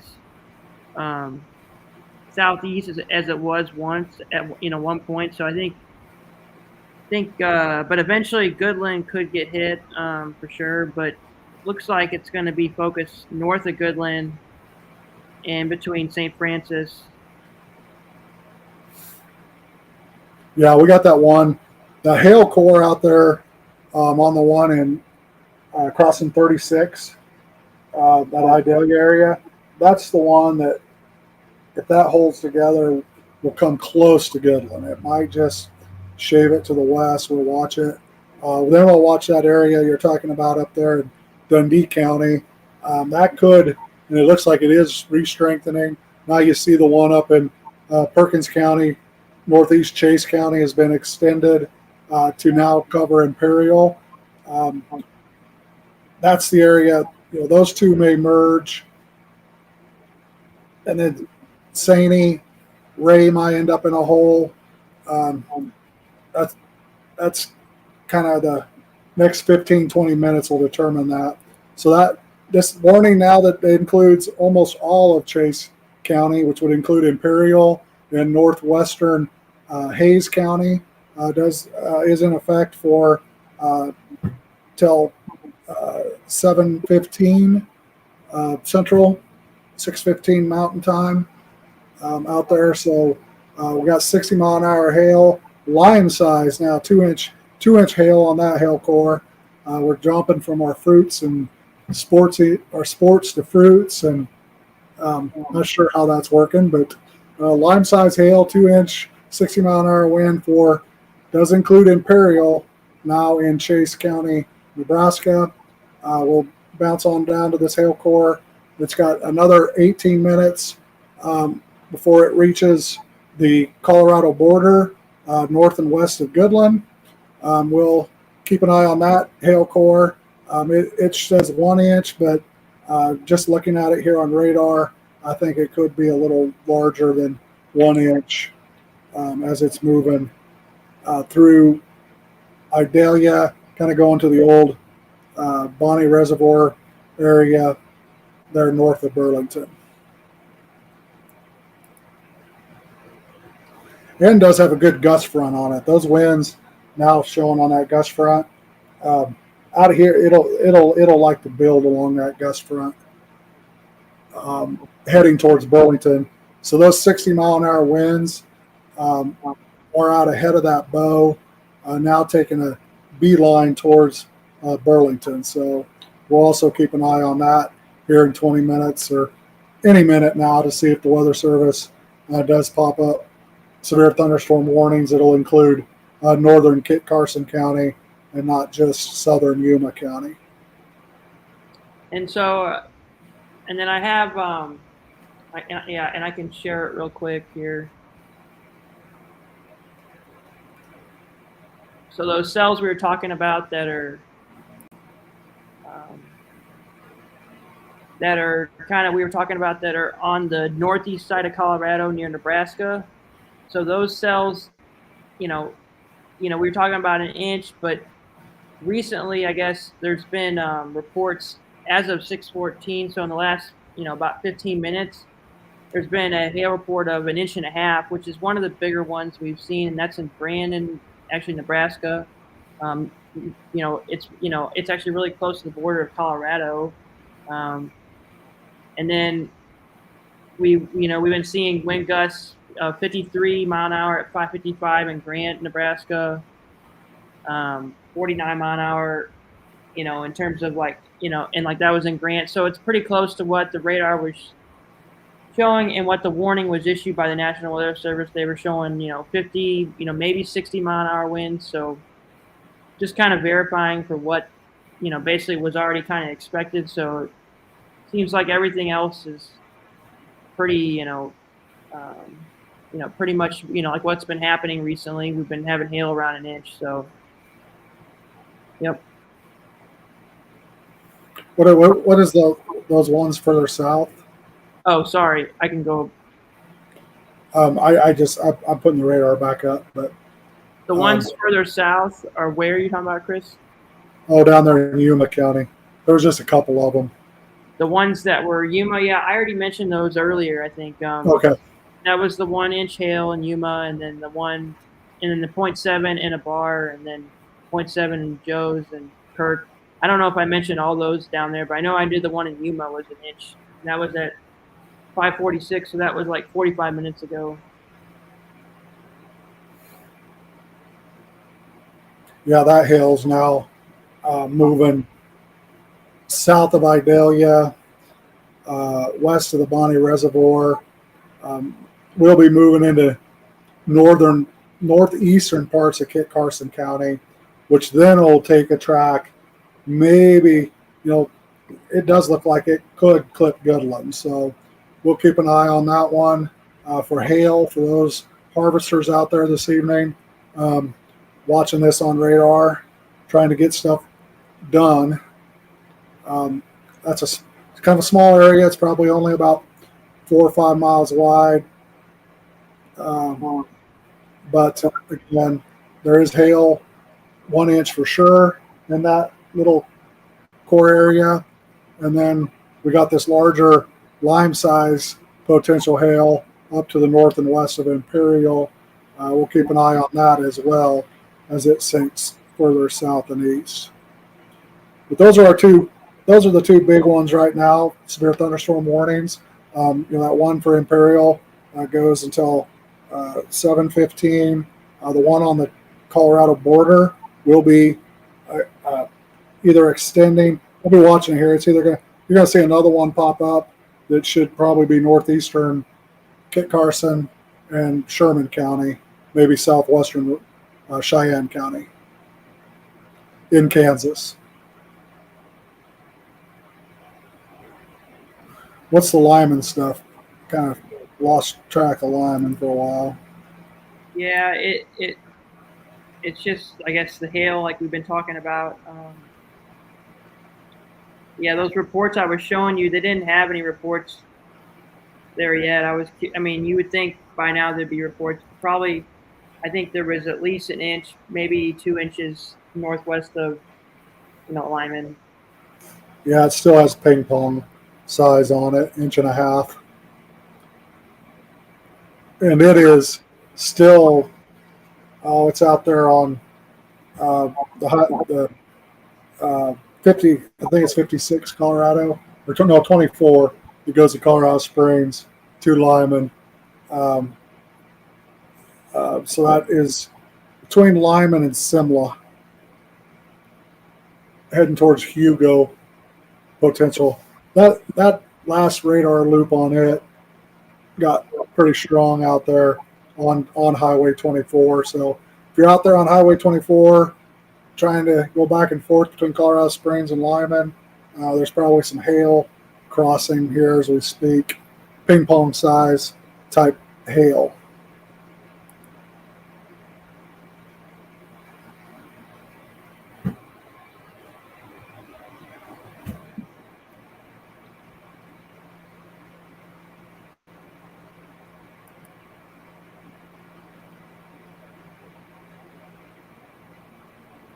All right. So Lyman, Hugo, uh, areas out to the north and west of Cheyenne Wells. We'll keep an eye out there for a cluster development.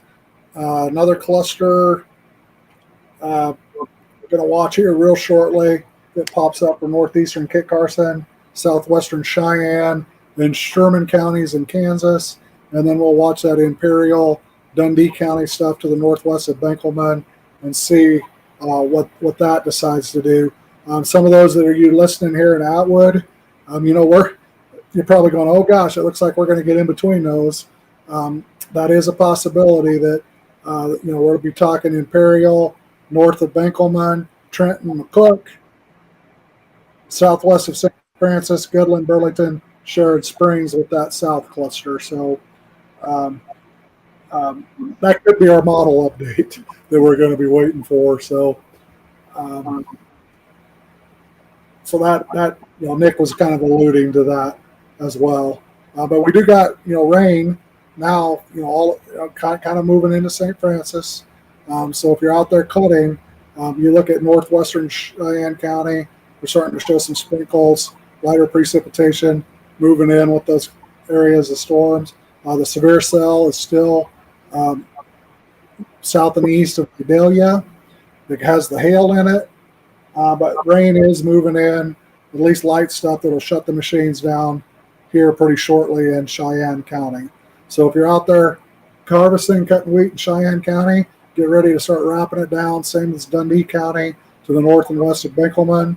And then Atwood, Colby, Goodland, you probably got another hour and a half maybe to keep going. If you got out there, it's pretty damp today, so you're probably just trying to get out there, cut a little bit of sampling, and that's going to be about it. But again, we've had a cloudy day, rain this morning, now rain here in the evening. Kind of putting a halt to harvest today. Tomorrow, for the 4th of July, we're going to have high pressure moving in. Depending on how much rain we get here, that'll depend what happens tomorrow afternoon. But we are looking at much cooler temperatures in the 60s, 70s for the morning. Afternoon temperatures topping out in those lower 80s. So significantly cooler tomorrow with this activity. High pressure moving in. It will be windy. That's another thing to keep an eye on. That wind will dry things out as well. So drier, cooler air for tomorrow. We'll see how much rain happens here yet this evening as these stells move out of Colorado. Big thing is we're watching hail up there in Chase County, Nebraska, Grant County, Perkins County, and then again out here in Kit Carson County, maybe warning popping up here shortly for Sherman County.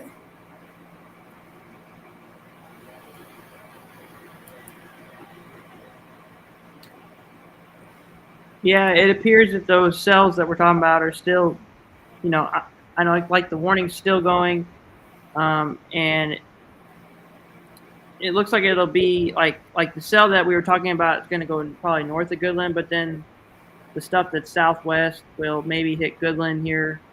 It's kind of northwest of Burlington and also Bona, Colorado. That's all going to go to the east southeast into Kansas, into your area, and then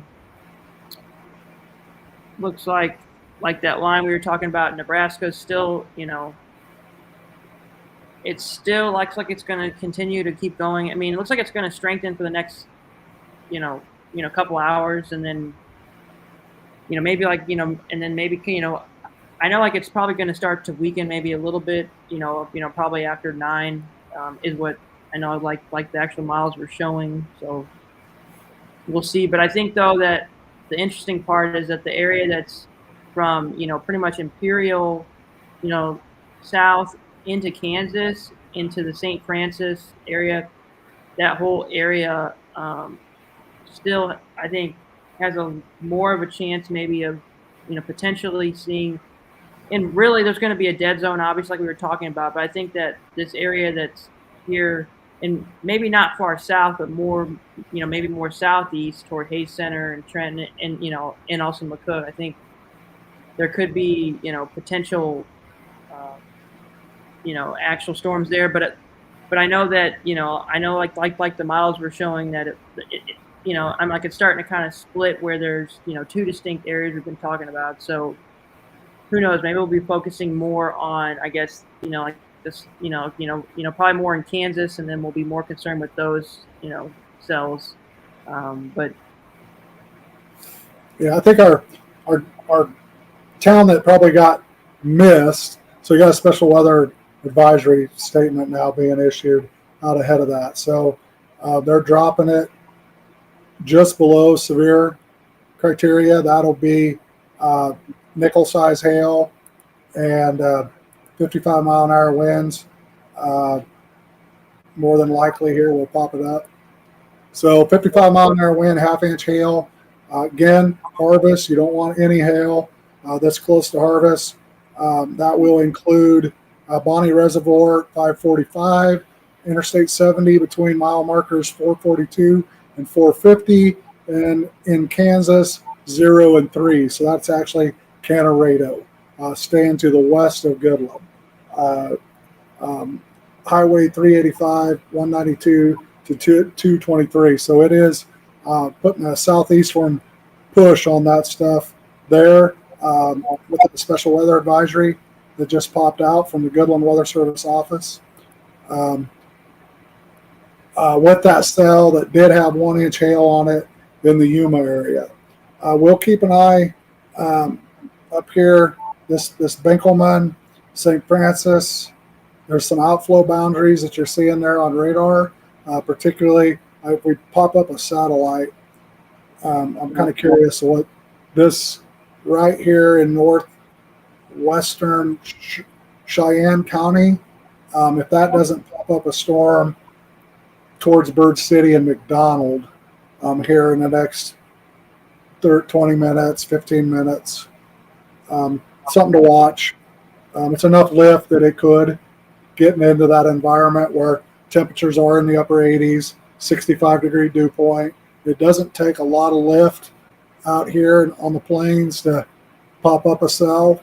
So we'll keep an eye right there. Again, we got these gust fronts with those 55 mile an hour winds. Now a special weather advisory also for western Kit Carson County.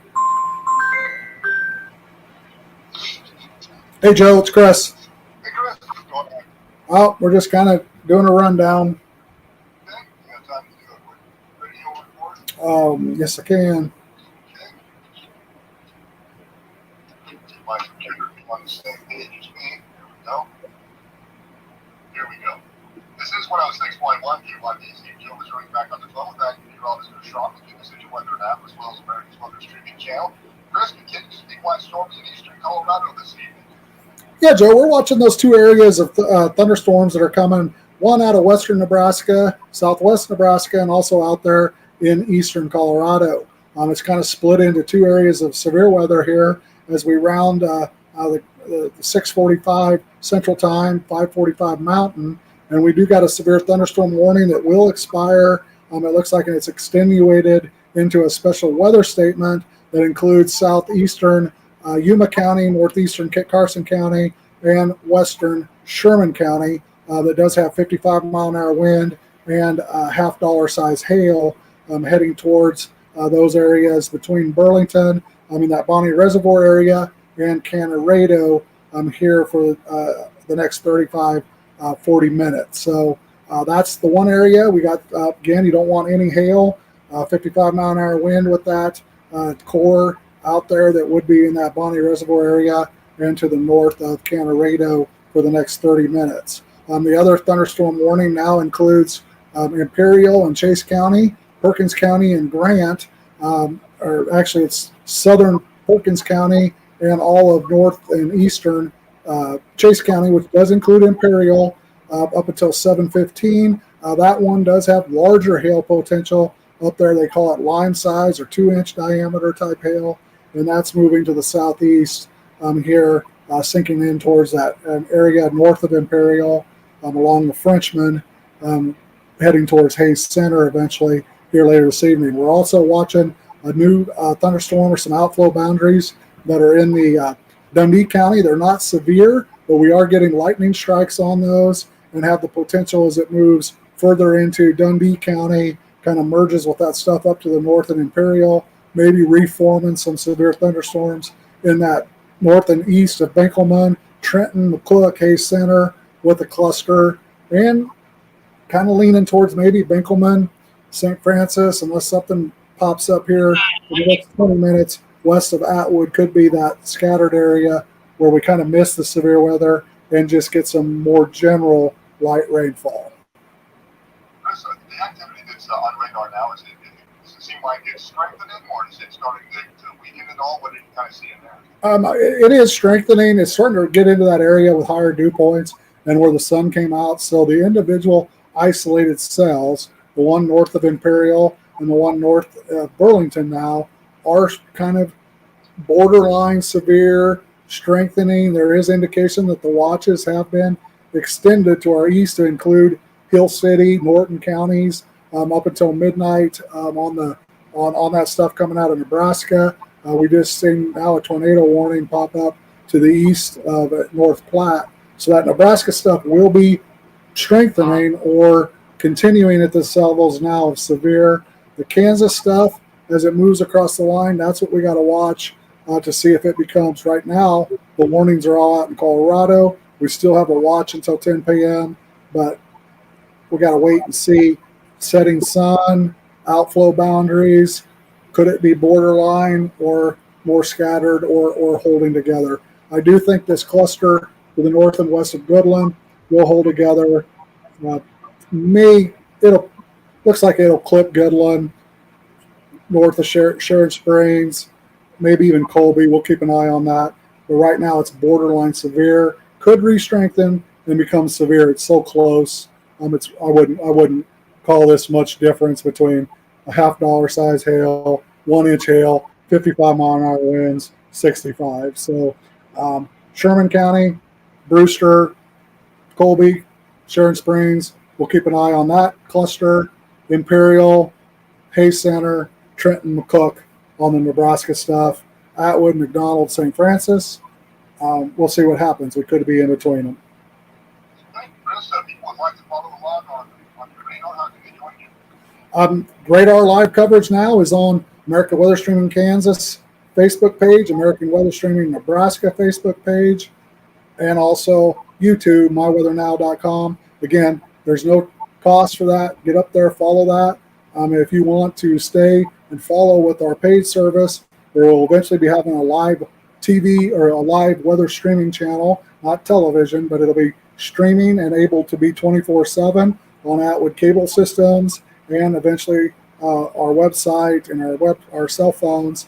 We are, for $1 a month, you'd have access to that and our daily forecasts that are personalized for your exact location that are delivered by email or text message every morning at 7 o'clock, and then one-on-one communication through the day, through the week, 24/7 with our team of 12 meteorologists covering Kansas and Nebraska. Myself, the featured meteorologist, since I live out here, but we do have a team of 12 meteorologists that are covering pretty much everything from Denver to Kansas City, Indianapolis, and through the Midwest as we develop our live streaming package and our Weather Valet phone app. So to get set up, to get everything, go to weathervalet.com, register your name, put your billing information in.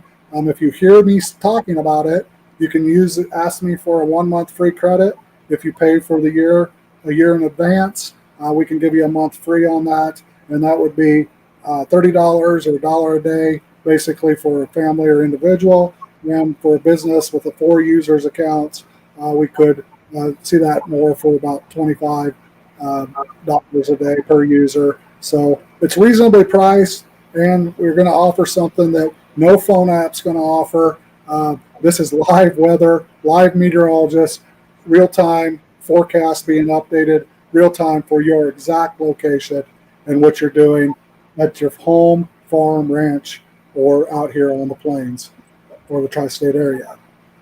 All right, let's get that side meteorologist for Sean and the decision whether that as well as America's Weather Streaming Channel with the YBC Radio. I'll be over to Oh, gosh, I'm trying not to cough for the last couple minutes, seconds here.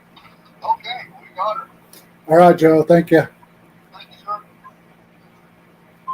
Yeah. So with the tornado warning that's actually issued on I know like it was issued at 6:39 in North Platte. They issued it, and it's 8 miles west of Callaway or 24 miles southwest of Broken Bow. It's moving east at 35 miles an hour. There's hail with it as well, a $50 size hail, and it should be near Callaway now or in the last 5 minutes. It's. I guess you can kind of see, like, at one point you could see a hook, but I don't know if you can still see. I've got it up there now, Nick. So that rotation area is like you said, we're kind of watching to the south and west of Callaway, north and east of Gothenburg, kind of rural areas out in the Sandhills. That's Sandhills. There's not a lot of people at all out there, but again, between Callaway and Gothenburg and the Sandhills, we do have a tornado warning that is in effect with radar indicated rotation. Got that up on our live, so you want to kind of look at that. You can see where those red and greens are mixing together there. That's what triggered that tornado warning up there in Nebraska by the North Platte Weather Service office. And I'll put the numbers. It actually just shortened it a little bit. So it does not include Oconto now. For the next 20 minutes, 24 minutes, radar indicated 1-inch hail. Sandhills between Callaway, Oconto, and Gothenburg. So if you got a big cattle ranch out there, going to get some hail. Small hail. No wheat farming or harvest to worry about, but we do got, those are the strongest storms though, like Nick said, up there in that Nebraska cluster. We'll bounce back to our regular radar. So we do got, again, those special weather advisories and warnings.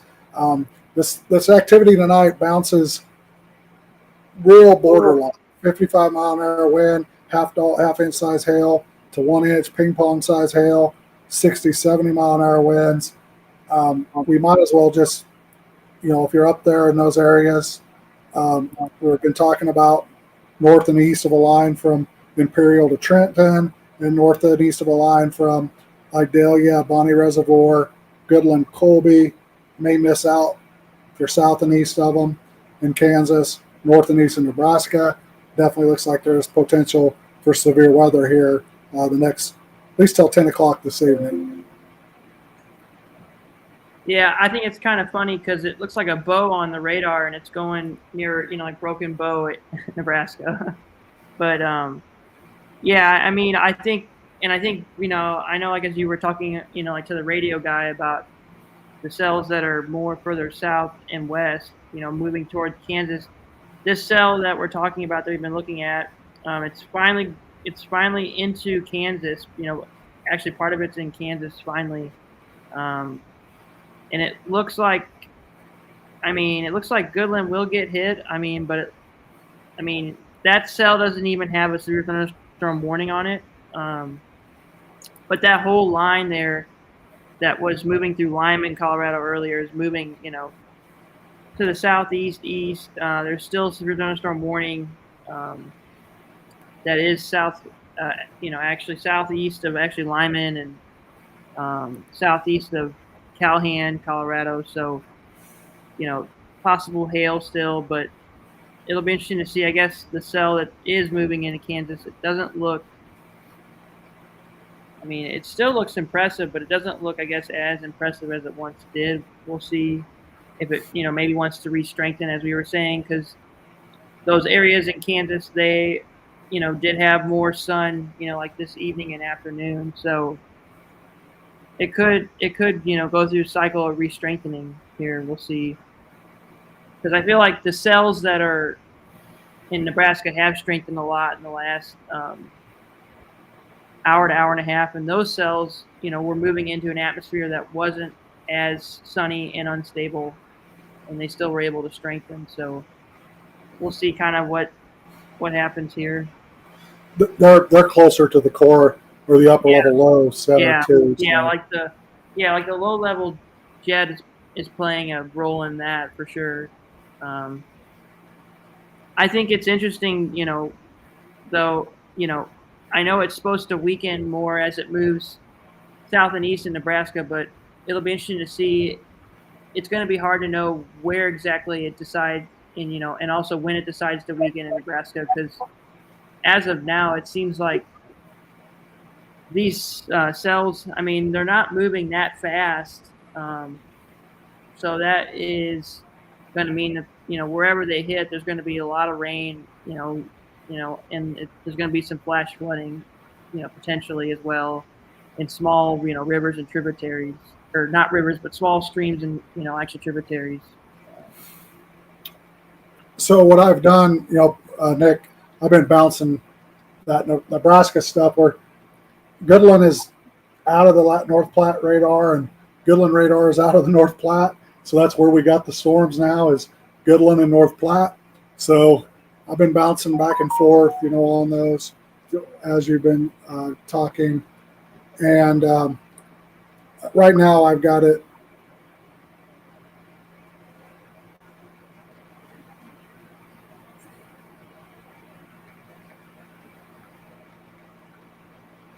Sorry, Nick, I'm answering some personal messages here. But yeah, as Chris was talking about, the cell that he has up right now, it's going to be moving to the southeast in between St. Francis and Goodland, and there's no warnings on it, but it's, could still produce some hail, but the main threat is, some higher winds, but the heavy rain is going to be a big threat here, and that whole cell, there's more, that's further southwest as it goes into the Kansas area too as well. So, and it'll be interesting to see how much and if these cells decide to strengthen any, or if they kind of stay at this level, or they, and like honestly, who knows? They may weaken a little bit, but one thing is certain, that these cells, they like to go through cycles of also weakening and also strengthening, and they continue to do that.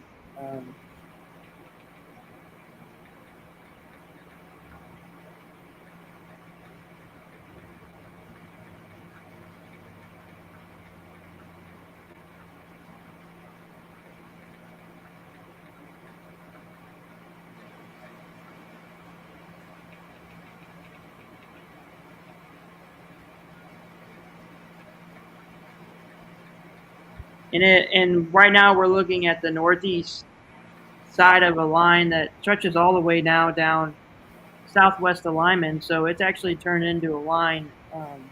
That'll be, as it hits, the central part of Kansas, in west central Kansas, it's going to hit the line. Like the line's going to hit the border now as it moves, basically into Kansas. So there's the only warnings on that line are southeast of Lyman and then southeast of Calhan, and those are with winds that are, typically, in the, they're saying wind as high as 70 mile an hour, hail 1.25 inches for the area southeast of actually Lyman, in like the Hugo area, and then in Calhan and those areas, same type of thing. Hail maybe a little bit less, but winds maybe near 70. As it and like that's as it moves more toward the east southeast into actually like the central, actual western part of Kansas.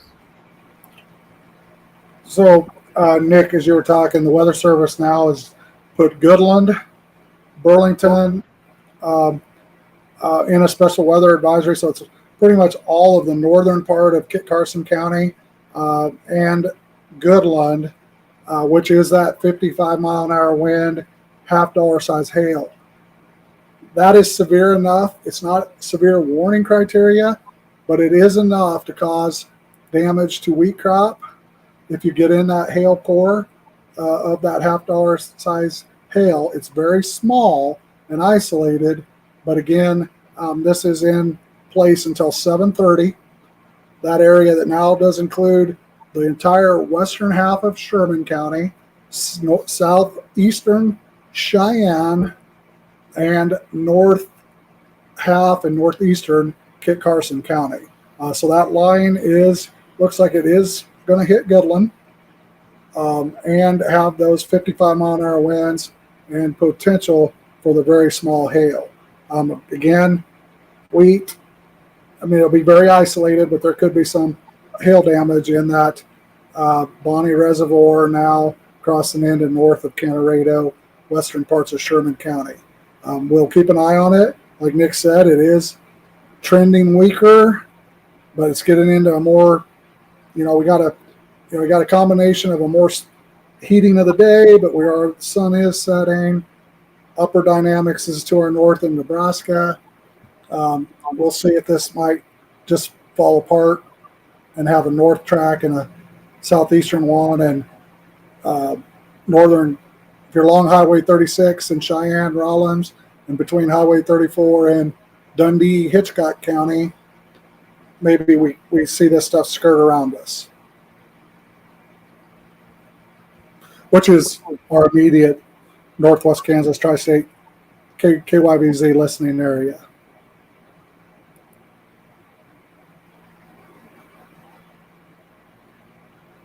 So most of our viewers could be in that hole.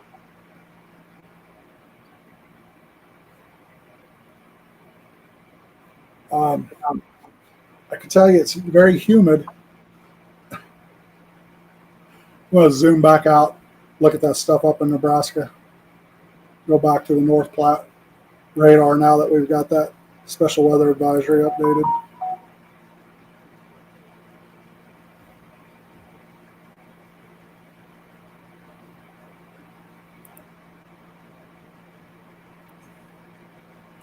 So that tornado warning still in place for 13 minutes.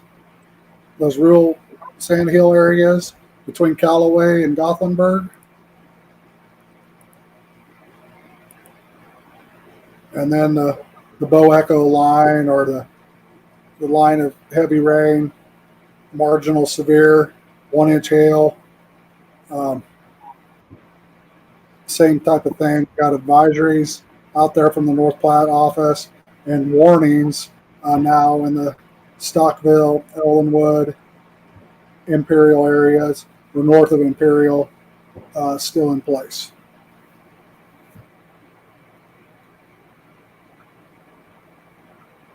Yeah, and it seems like that line is so much more organized than it was before. So we probably got another, I think, as you were saying, with the sun setting in the next probably hour and a half-ish, give or take. So we probably got another hour and a half or so of probably the organization of it. And as you said, it was closer toward, like the upper level low. And so it has like low level jet helping, fuel it. So we'll see but I think, like a lot of the models were showing, once you hit about 9, 10, it starts to weaken a little bit. But then, as you were saying, though, then in your neck of the woods, I'm like those cells are going to continue maybe throughout the, I know like the overnight hours, from what I could see, and those are going to move across Kansas, and in some ways, actually, those cells that we're talking about that are now moving into western Kansas are probably going to strengthen a little bit, maybe as they move across the state of Kansas, some, and then probably weaken. But Yeah, I think bottom line, I think that the next couple hours are going to be a huge threat for hail and high winds and also heavy rain.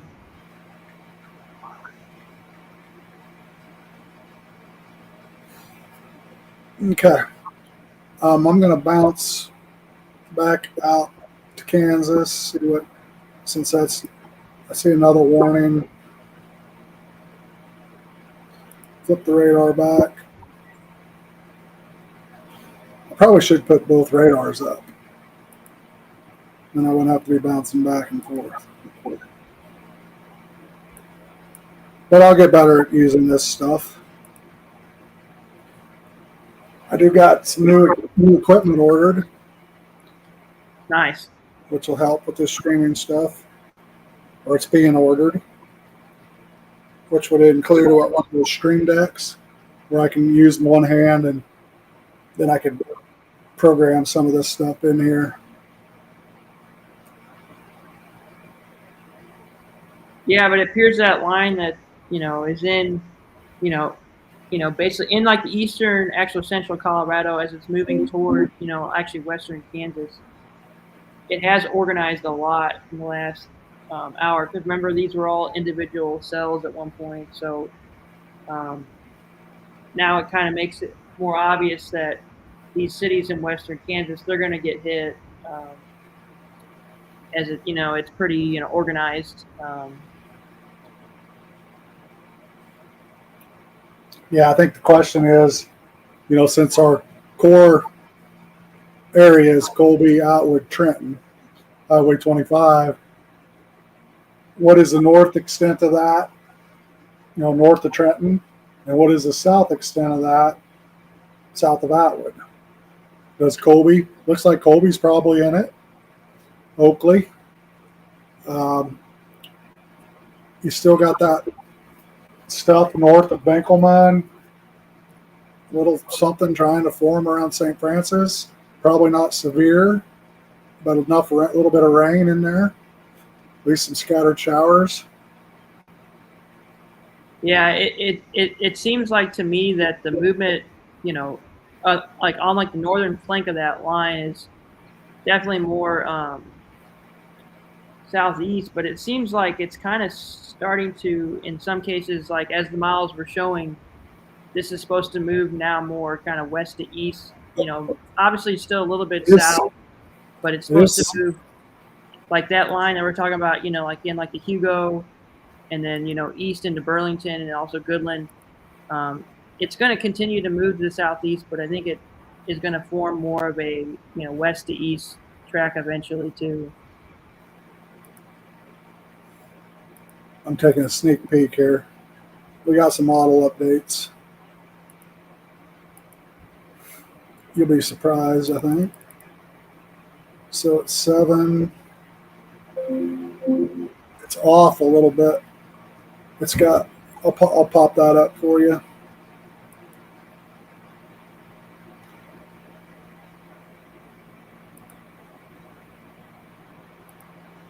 So the current, so that is 7 o'clock HRR. Mm-hmm. Which is about 8 minutes ago, yeah. There's 8. It's not really doing that well, though. No, it's off. But it does have the line coming together. Yeah, it does, but I don't know what to think about that. Because the real-time radar doesn't really, it definitely. That's 75, dBs reflectivity too. So that's, the severe. It's not that severe. It's kind of borderline with some isolated in there. I think it has the right idea probably, but it, I don't know. But like what I was saying though is that line that is in eastern, that's in actually eastern Colorado, as it moves to the east, it really isn't going to move much more, further south. It's going to be focused kind of from basically around Goodland or around there to the north part of Kansas. Here's the wrap. It has a little more of this, what we're saying.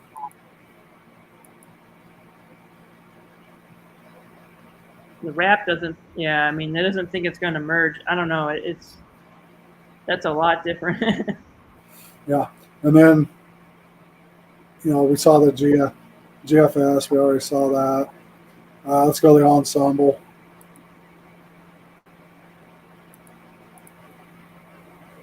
This is old. Been from earlier today.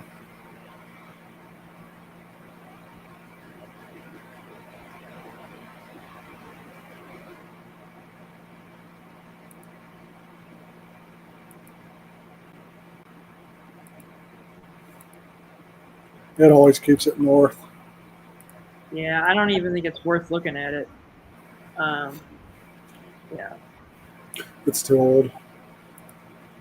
But the bottom line is that, I mean, going back to radar, that line that we're talking about, it is going to move a little bit more to the south, I think. But what I was trying to emphasize is that line is probably going to be on the northern half of Kansas as it moves toward Goodland, Colby, Oakley. Like that's the focus zone.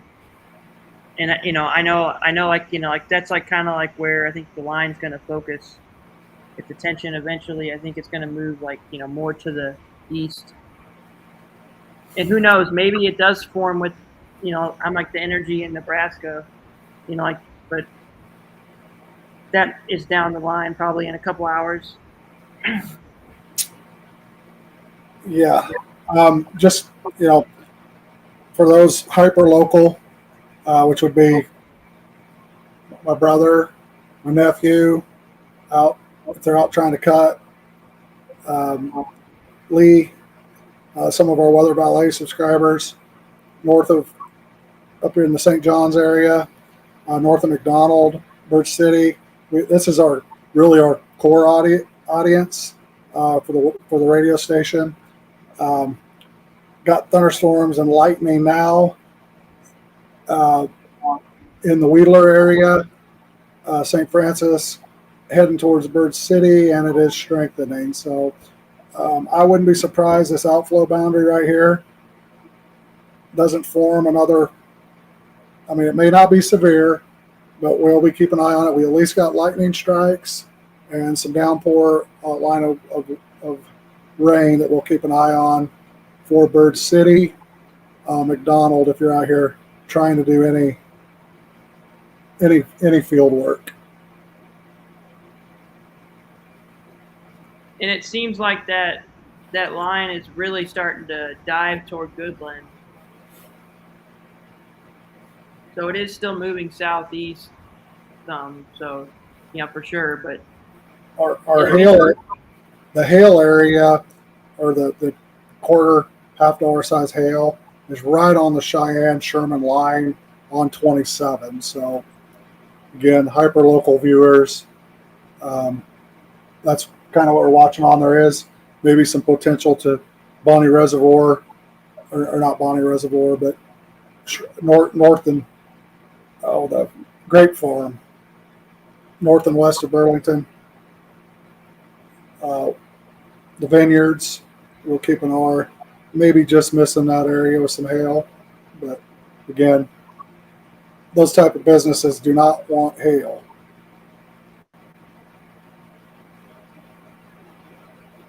All right, Chris. Well, I think I'm gonna head out. I think, but I think, I mean, like I know, like like in terms of what we've been saying is that, I mean, like hopefully it does, just end up being hail. It's not going to be anything, more than that, and hopefully the hail isn't as severe as what we saw in Colorado. Hopefully it's maybe like a half an inch or so. We'll see, but I think. Though the risk of spin-up tornadoes so far, for what I can see, besides the one that was in Nebraska, I think that, I would say like your viewers in Kansas are hopefully okay, so we'll see. But I think that the risk of tornado, activity is pretty low. Yeah. Yeah, we're probably talking borderline severe, borderline hail, maybe even, this watch area that's out here to the west. The watch area up in Nebraska that now includes Norton Hill City may see some merging or reformation.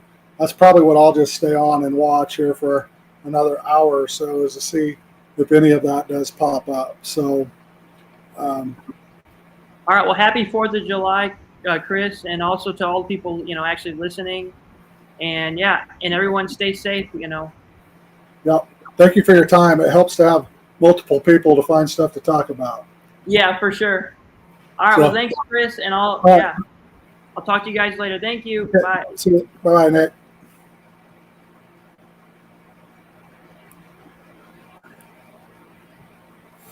Okay, so I'm back to going solo. I know we got the live stream viewers out there locally. Kind of did this last night. I've got to get, for Lake Atwood days, we got brackets that are coming in for the basketball. We got the events in Atwood that will include boat races. I know we got the hospital vote campaign going on. There'll be people out there, talking at the mill levy campaign, voter, people running for county commissioners. We also got the school vote yes for the expansion project. There'll be information and frequently asked questions. Sarah Schmidt and the crew that's working on that with the school will be out there with that information. So come on down to the lake. We got 3-on-3 basketball. I think we've got 4 or 5 teams, 6 more. We got some of the boys, the high school boys. We may end up putting the older boys and the younger boys together because they're a pretty competitive team between the younger and older. When we're talking younger, older, I mean 13-year-olds all the way to 18. Then we got the some Pee-wee girls and boys too as well, and we'll see what we get thrown together as teams. But we're all meeting out there at 9:30 tomorrow at the lake for the basketball, and kind of we'll be putting brackets up and that here this evening. Right now, I think the weather is what a lot of people are waiting on, whether we get rain or be cutting tomorrow, or if we'll be trying to just doing 4th of July and wait until Friday. Right now, we do got some marginal severe weather heading towards Goodland, $50 nickel-sized type hail, wind gusts 45, 55 mile an hour,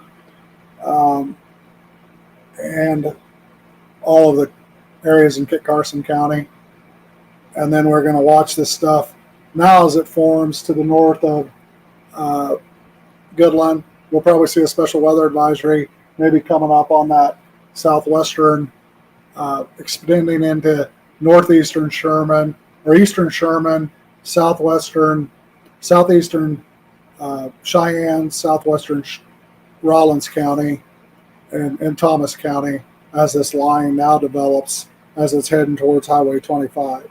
So right now I'm going to say Rollins County, Thomas County, at least the Sherman County and eastern Cheyenne County may have some thunderstorm activity, and the people that are missing out will be Binkelman, Ray,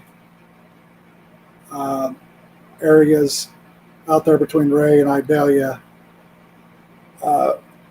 may just miss the storms completely.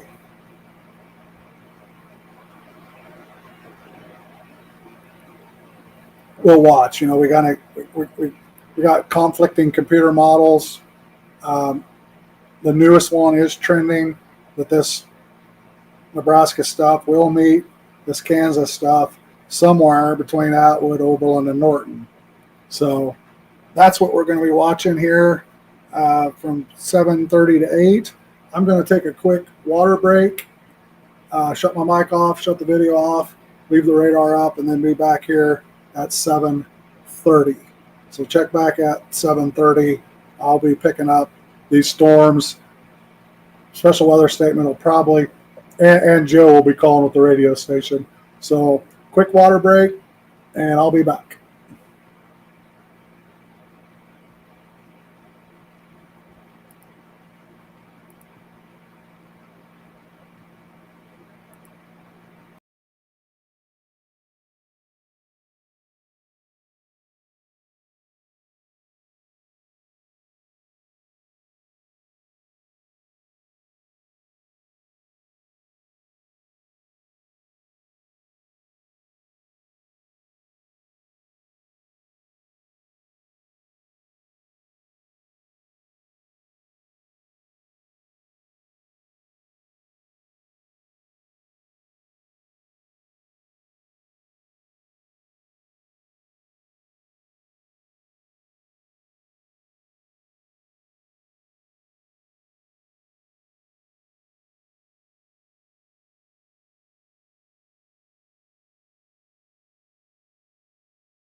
Okay, we're coming back on here live here with the weather that's moving into the area this evening, the severe weather, particularly the watches that are in place across western Nebraska and northwestern Kansas until 9 and 10 p.m. here this evening.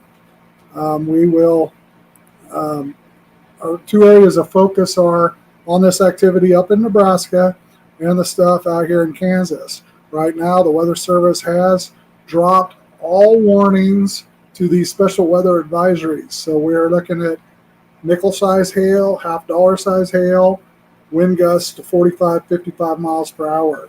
And that's in these boxes that include Imperial, Hayes Center, northwestern Hayes County, northeastern Chase County, and then also down here for southeastern Sherman and northern Wallace County. On this line of thunderstorms, it is sinking to the south. It is building to the north as well on these outflow boundaries.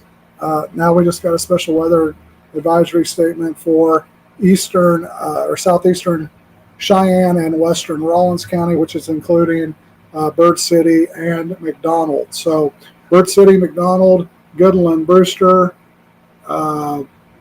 Burlington are all in this potential of getting some half-inch to inch type rainfall.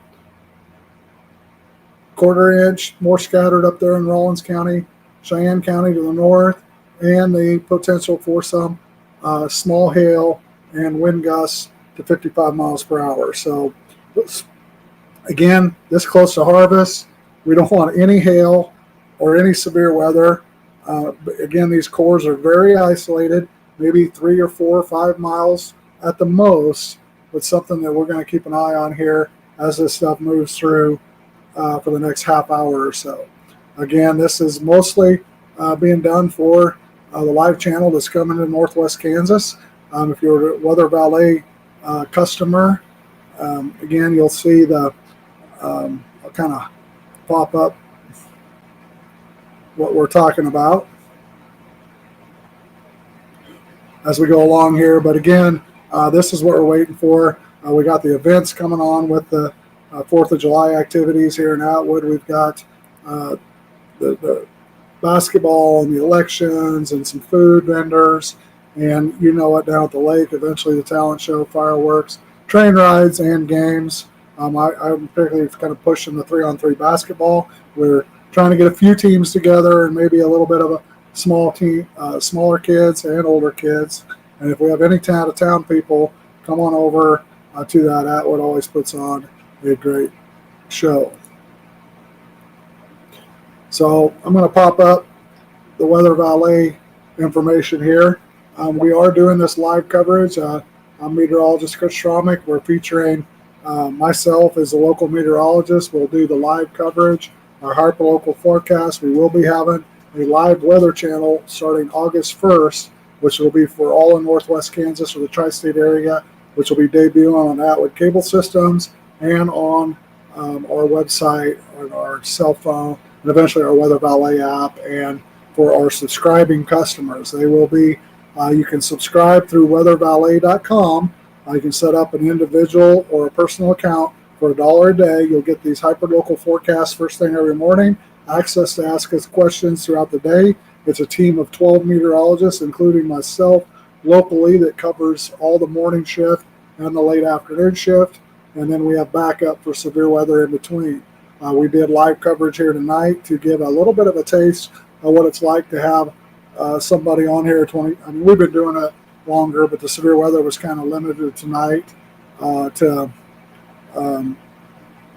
watching this hail, rain for the 4th of July stuff. It does look like the severe weather is splitting to our north up there in Nebraska, moving off to the east later this evening tonight, and then we'll watch this stuff here over the next hour, because if anything happens in Atwood, Colby, Trenton, it's going to be here over the next hour. So I'm going to leave this up here for a few minutes while we're talking. We'll probably talk about, again, the activities at Lake Atwood Days. Atwood Rotary Club does put on Lake Atwood Days for the 4th of July. There will be fireworks at dusk that are shot off by the Atwood ambassadors. We'll have people out there talking about the school campaign. voters for the commissioner races and the hospital mill levy. We'll also be having bicycle races, canoe races, starting at 7:30 in the morning, transitioning to basketball at 9:30, 10 o'clock, and into the early afternoon, depending on how many teams. We've got some pretty good high school boys signed up. And we got some younger girls and boys. The brackets will be set here later this evening and first thing in the morning. And let's meet down there at 9:30. We'll watch the weather here tonight. It looks like we'll get a little bit of rain, as well as maybe a little hail. We're going to be watching the hail for your harvesters. Again, it's not severe, but it's pretty close, and we'll see if it intensifies as it moves to the east. But we've been seeing that overnight, and once it gets to Norton, Hill City, some of those areas to our east, stuff likes to refire. But conditions are favorable on 25 with the warmer temperatures today and the higher dew point. So we'll keep that in mind as we go here this evening.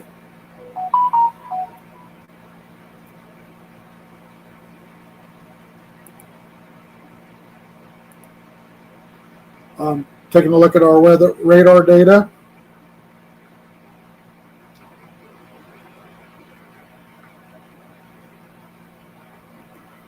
We do got that activity, Bird City, now moving through Bird City, gust fronts and the line that moved through Goodland. So we probably saw our burst of winds for Goodland and Bird City. Got lightning being reported in those areas as we speak, and we already got those special weather statements. We're going to keep watching this radar as it moves through. Same activity up in Hayes Center.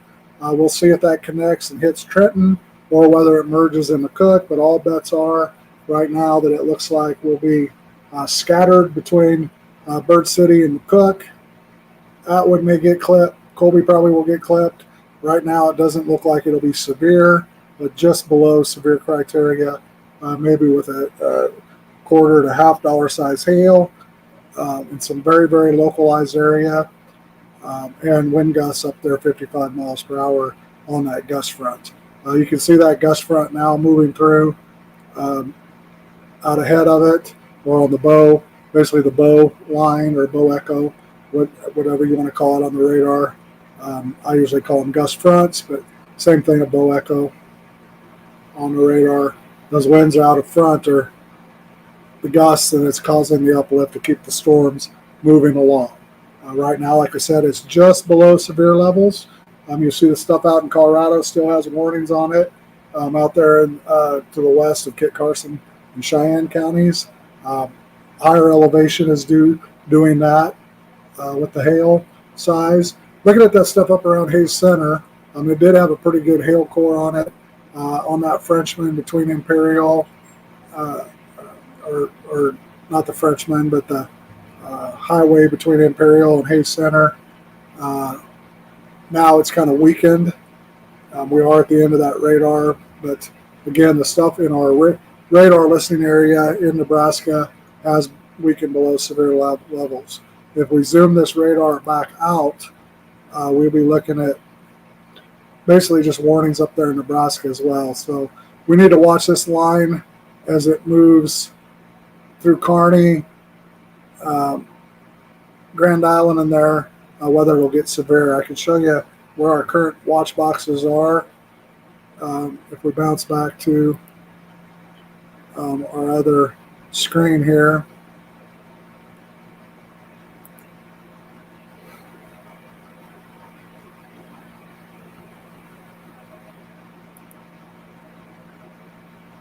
This is our latest model run.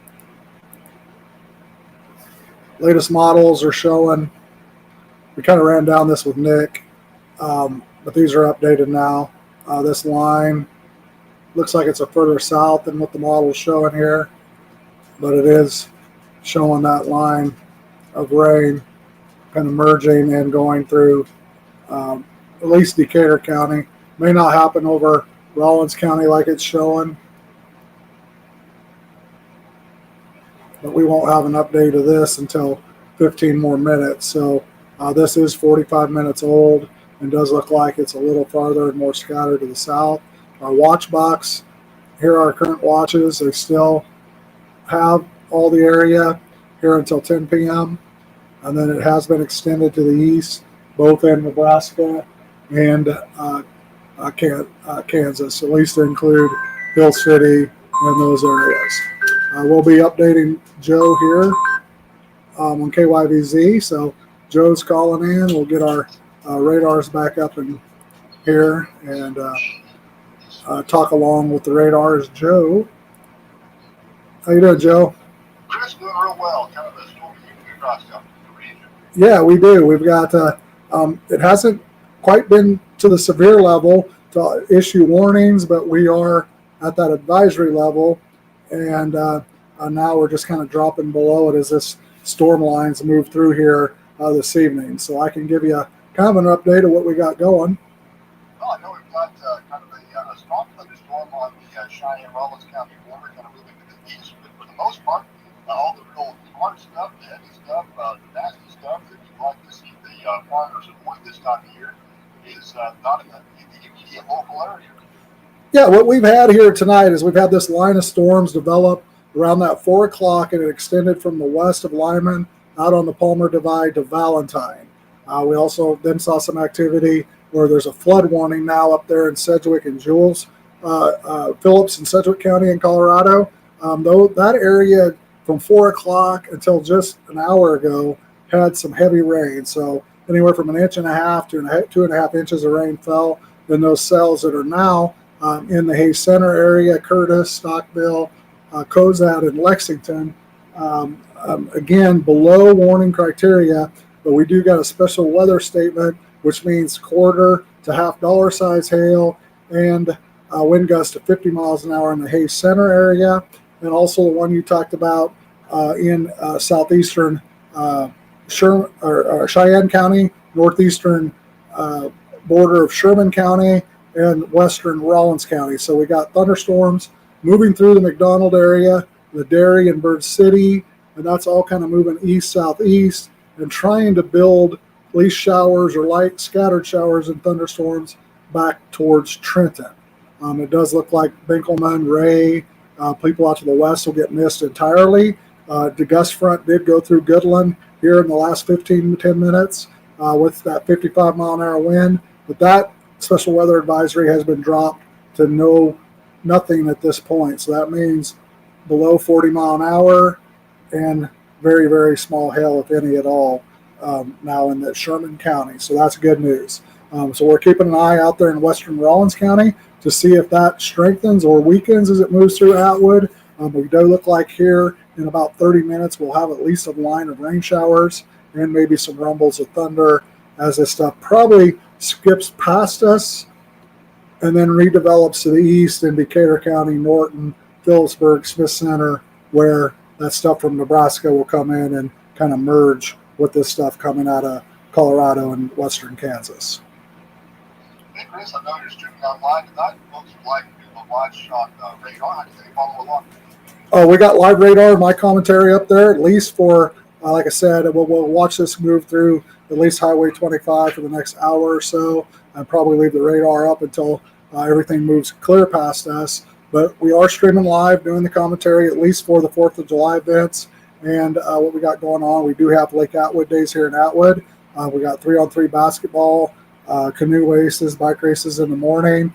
Some of that stuff could go into the afternoon. We got food vendors down there for lunch. And tomorrow, we also got the election campaign information on the school vote, also the help meal levy for the hospital continuing, and lots of information that you need to come out, meet the people, get it, see some of our kids, do some activities, mingle with the kids and the families, and then at 4:30, 5 o'clock, we do our routine with the talent show, Star Spangled Banner, eventually leading to fireworks and the train rides and all the things that we're very used to for 4th of July here at Lake Atwood Days.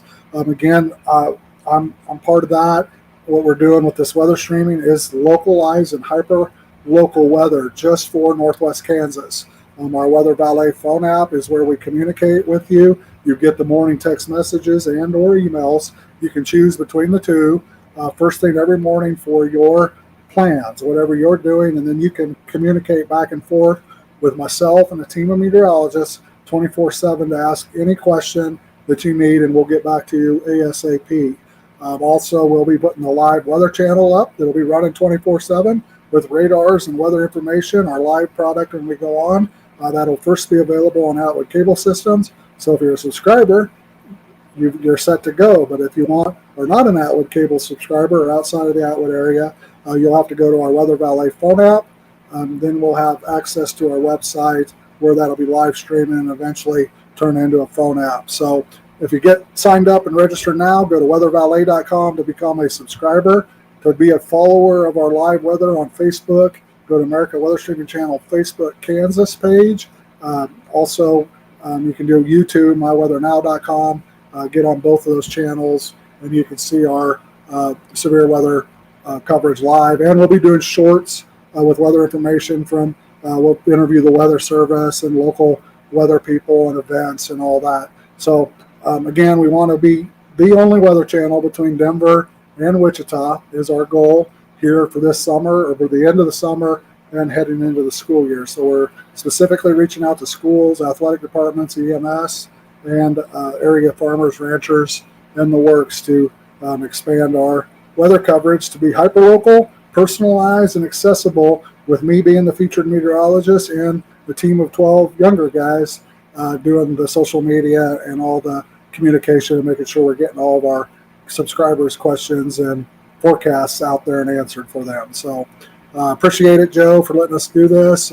We've been talking about this for years, how we can merge live streaming, radio, and what's going on. And it's excited to be part of a company that wants to focus on Northwest Kansas to start the company and expand it to Omaha, Kansas City, and Indianapolis, where some of our other meteorologists reside.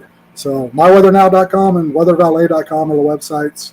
And we'll see you at the lake tomorrow if we don't do another update here at the top of the hour. All right, Chris, I appreciate it.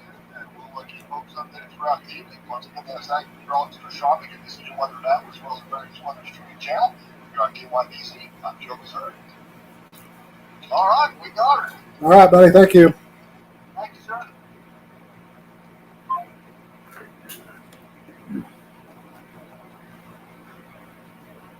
So again, we're going to run down, if you're out there, Bird City, I know you got fireworks. We're good to go. I think fireworks and all that's good. If there was any questions, could have been listening to the radio and that. But again, we're talking a hyper-local weather channel that would be featuring myself. You heard of Joe and I talking about that. You're going to see these hanging up around town in Colby. We got them in Oberlin and Norton. Oberlin. We're really focusing on Norton, Oberlin, Colby, Trenton, McCook, kind of the northwest area counties, all the way to the Colorado border. So this will be a northwest Kansas and the interior counties in southwest Nebraska weather channel. Again, that's consistent with where we do the radio work and most of our farming and ranching clients that we've had with Decision Weather for years. So again, this is what it starts, weathervalet.com. You can get your, your daily forecasts. We build them, whatever information you want to see, whether it's winds, rain.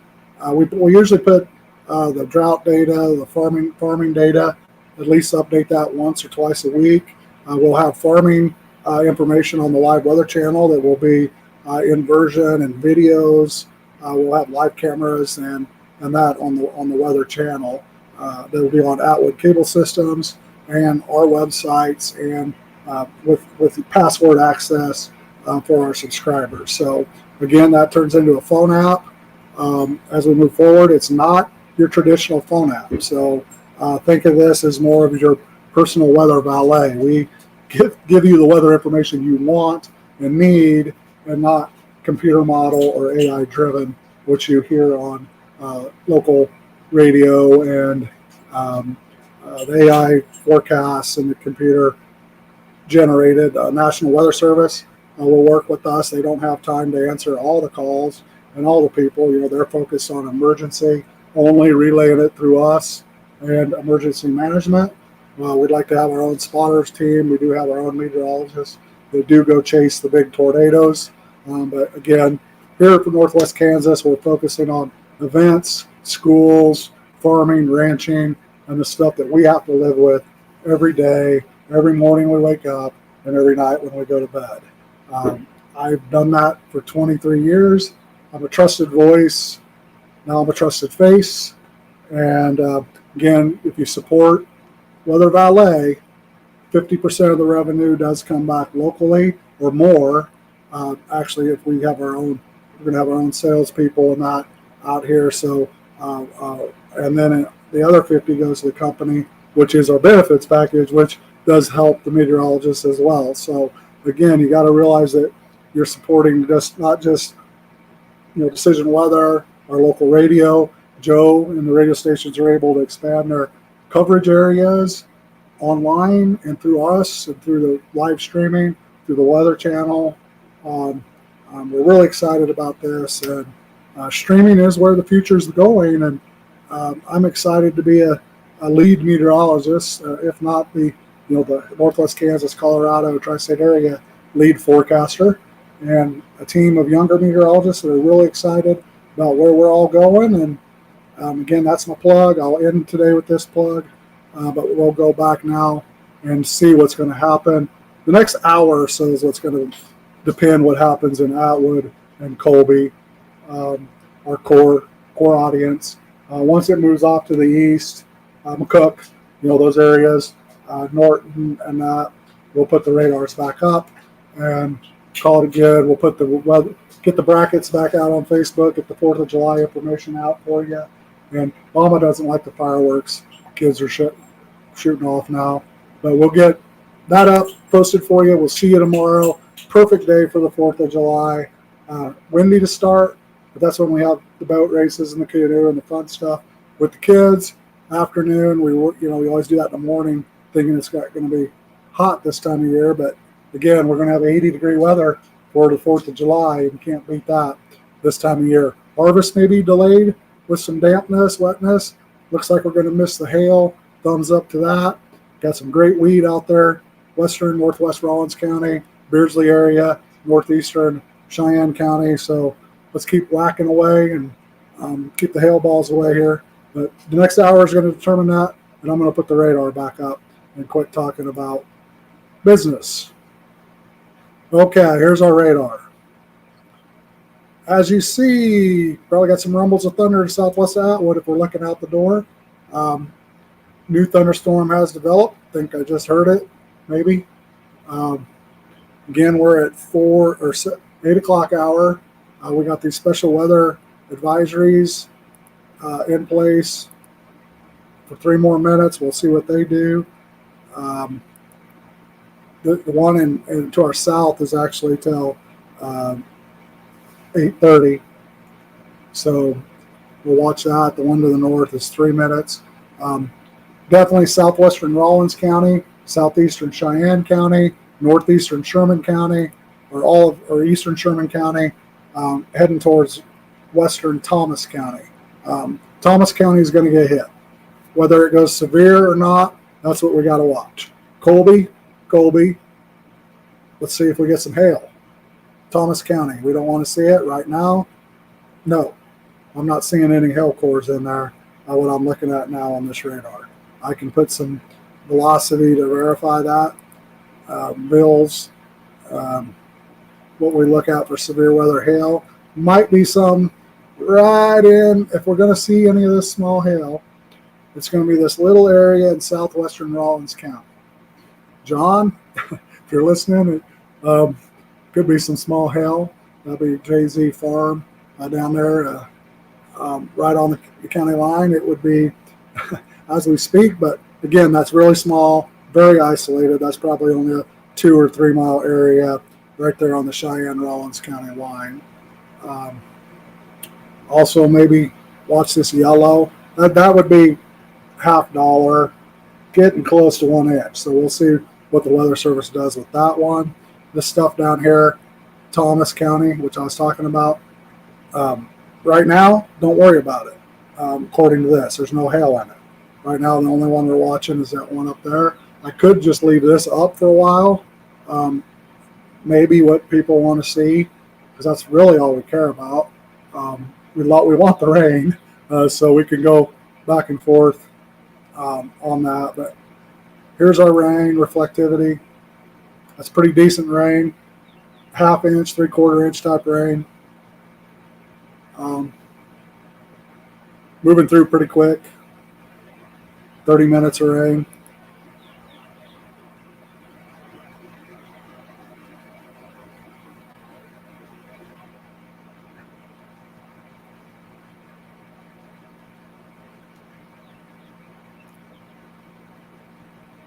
So it looks like they did drop the special weather advisory. Even with that little bit of hail in there, we'll see if something doesn't pop back up, because it'll take some time for this. The one down there for Thomas County, Sherman, Wallace, and that's mainly maybe because of that gust front line, 55-mile-an-hour winds. We did have that back in Yuma County, so we'll watch that. Got the thunderstorm to the west of Atwood out on the 5-mile curve. We'll keep an eye on that, because that's right here where I'm talking, so we'll wait for that to go through. Scattered showers back up to St. John's Church, all the way to the state line, maybe road 14, between 10 and 14 there, north of McDonald, north of St. John's Church, Beardsley. This could strengthen as it goes across the county. Odds are it will. The models will be coming down now. We'll go back to them. They were showing this line forming over Rollins County, a little bit further west. It looks like it's a little further east. Decatur, Norton County, Beaver City, McCook, Indianola, Cambridge, Arapahoe. We'll probably get caught up in that. Whether it re-intensifies and puts warnings on it, all those areas do remain in a watch. We can kind of look at that real quick. Bounce back to, there's our watch areas.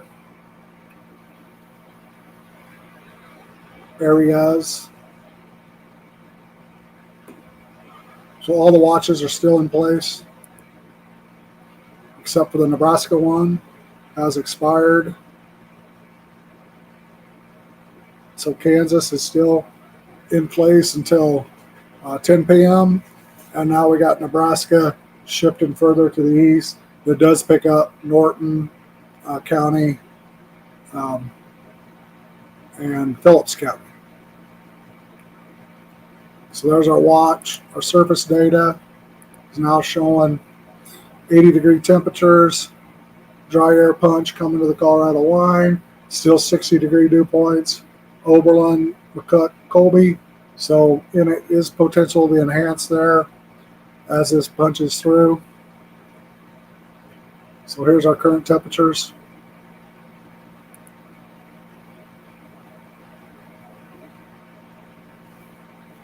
Three minutes ago, so this is updated. We'll look at our weather models. They are coming down, the 8 o'clock models. So again, showing this rain enhancing as it moves across Thomas County. So 8 o'clock, 9 o'clock, kind of skirts around Atwood a little bit. Bow line going towards Thomas County. Rain comes back over Rollins County as the cluster develops, becomes less severe. So it looks like severe potential mostly between our 8 o'clock and 9 o'clock hour, weakening towards 10, rain becoming more widespread, and then moving off to the east. Severe weather weakening or that. So that's what we're looking at, kind of what we've been talking about. We'll go back to the radar on that. So this is That's rain, that's reflectivity, our severe weather parameters. Let's go to, seems like the really um, um, our helicity, storm relative helicity has kind of always been what favors it, and there isn't any. So severe weather threat is going away as well, like Nick was talking. So we'll keep an eye on this now for, again, at least till this advisory expires, see if anything strengthens as it moves off to the east. But right now, everything is non-severe.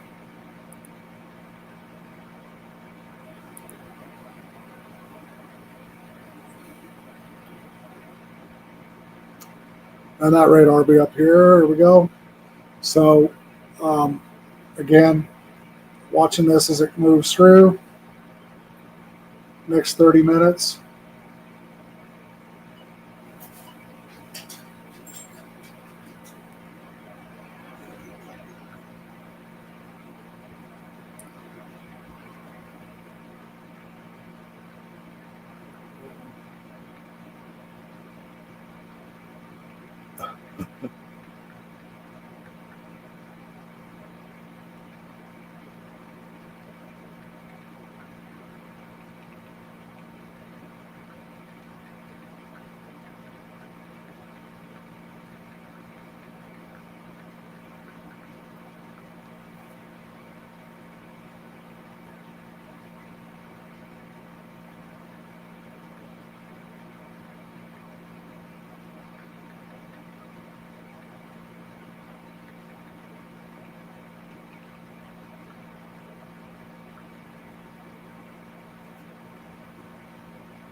Again, I'm answering messages here. That was Bill.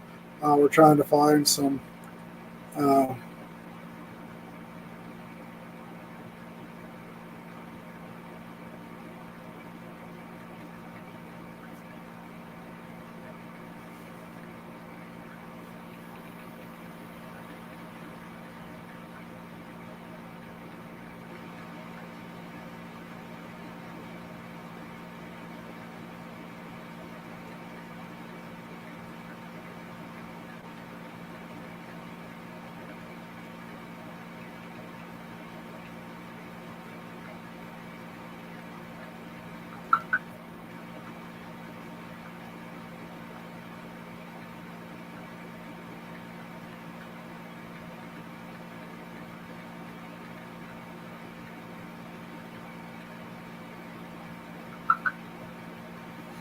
so we're answering messages about Lake Atwood days.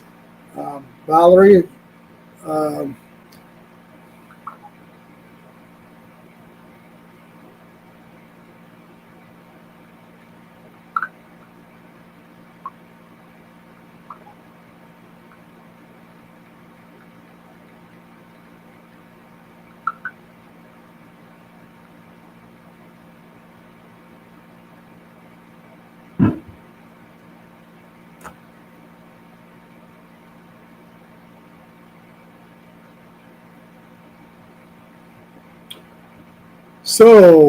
we do got a special weather statement that now does include Atwood. So let's watch this. We're going to watch that for hail.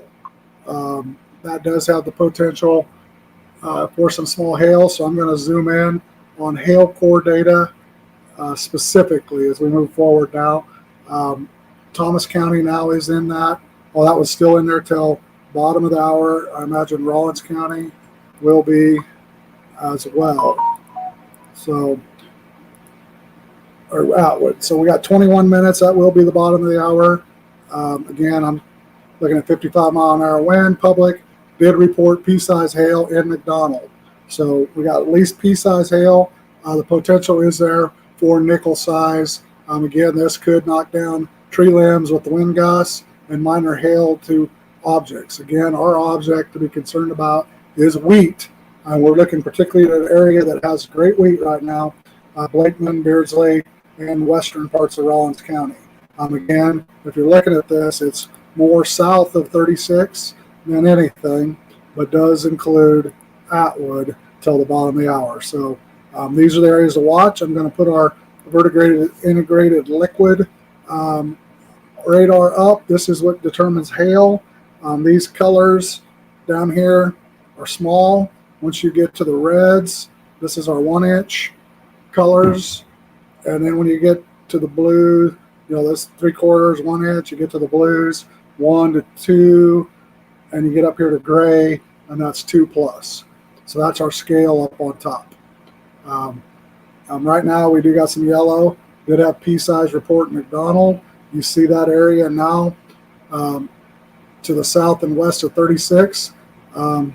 Again, one of our Weather Valet subscribers would be Lee Vazurek, Joe's father, or my nephew Cole out there. They're north of the. I think they've cut that or let go of the stuff to the south and west. But again, those are your small hail threat areas. Southwest parts of the county, northwestern, Thomas, a little bit down there, heading towards Brewster. Pea-size is what the reports are saying in McDonald. Pea-size hail.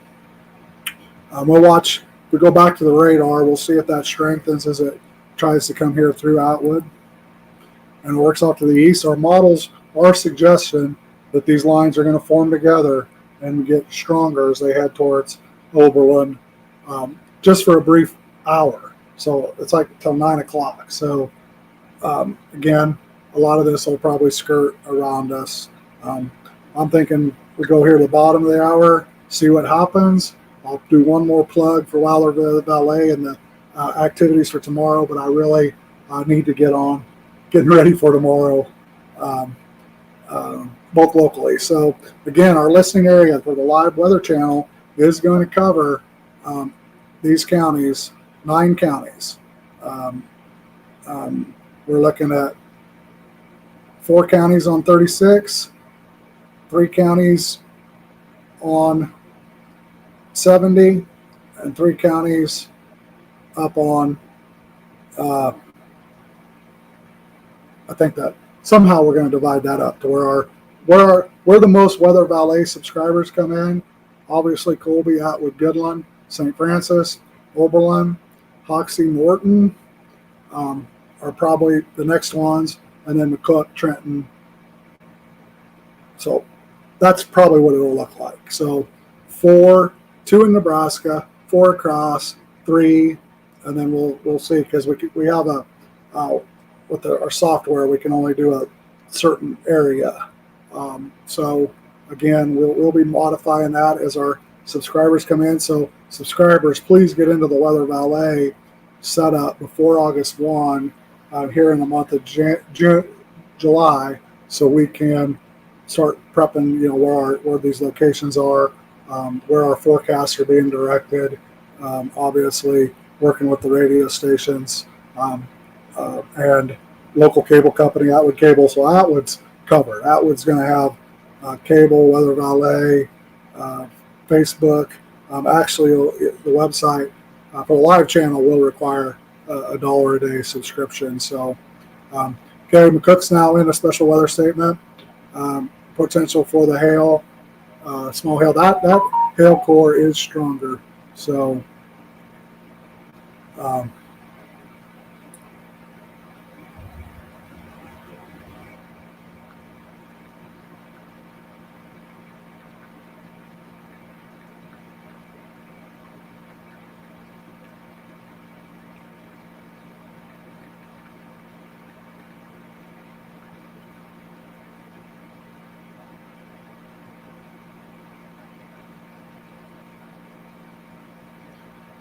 So we're talking about 3-on-3 basketball here. We've got some of the teams coming in. This is for the 4th of July stuff here in Atwood tomorrow. Let's get this radar going. So, again, we're not severe, but we're close. We got some hail. I'll put the hail back up there in a second. Where those areas are, again, they're really small areas, but it don't matter. This time of year, small hail, small areas, there's still a little bit out there. 55-mile-an-hour winds on this gust front. Now moving through Outward. Getting ready to go through Colby.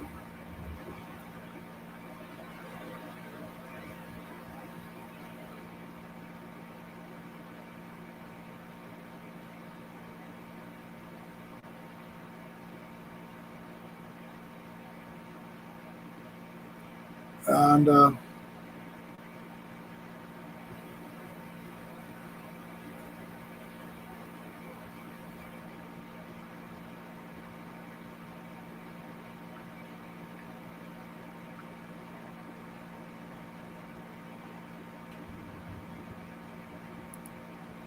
so we got rumbles of thunder here in Atwood. I'm going to go to the hail parameter just to appease everybody. That's rotation, sorry. You can look at our storm total preset too as well. So south of Atwood, watch that area, a little bit of hail. Lightning being reported. Back out here in Kit Carson County. Again, on our scale, that would be pea size, very small. The McCook stuff, what I was talking about, that's 1 inch. So that could trigger a warning up there in McCook. So as this stuff works south and east towards Norton, Phillipsburg, this watch area that has been extended, that's probably the borderline severe area. 60-mile-an-hour winds and 1 inch hail. So we'll watch that area. Again, here in Atwood, Colby, Goodland, smaller. We'll wait to see how this line forms as it goes past. But I will, again, put that regular radar. Oh, I was going to look at the rainfall.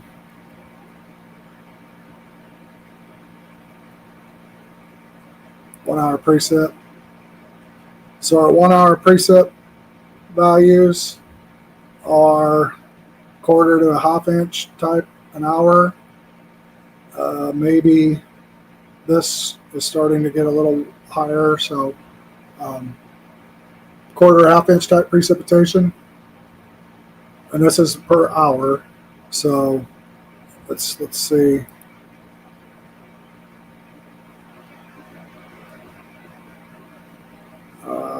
Storm total.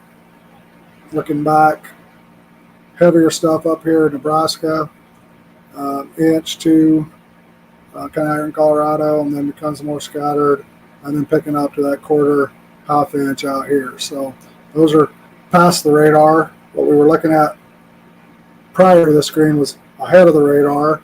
So 1/4 1/2 inch type amounts, what we're talking about this evening. Add that on to the inch 60 Atwood's already saying. That's given us 2 inches for our 7-day totals. I can go ahead and show you some of those quickly when I get that screen on, but we'll put the radar back up. Watch this move through.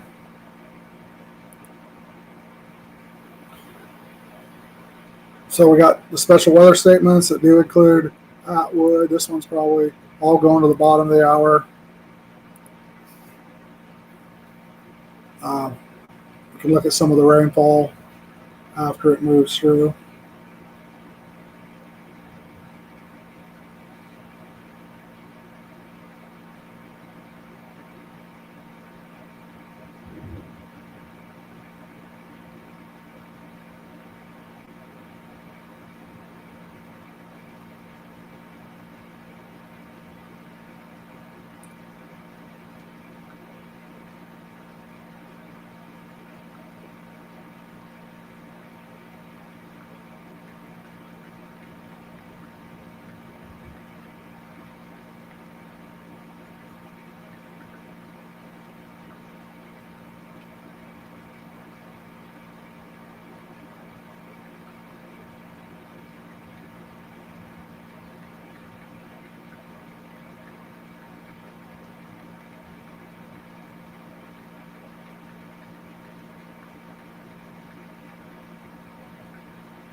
So as we've been talking all night, there was hail, one tornado warning out in Colorado.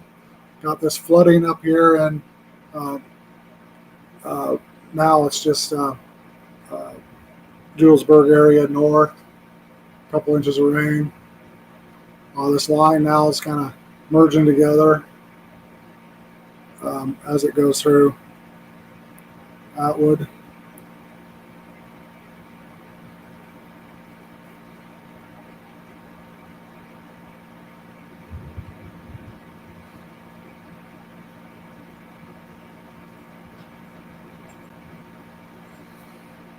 So it's raining here in Atwood. That's where I'm broadcasting from.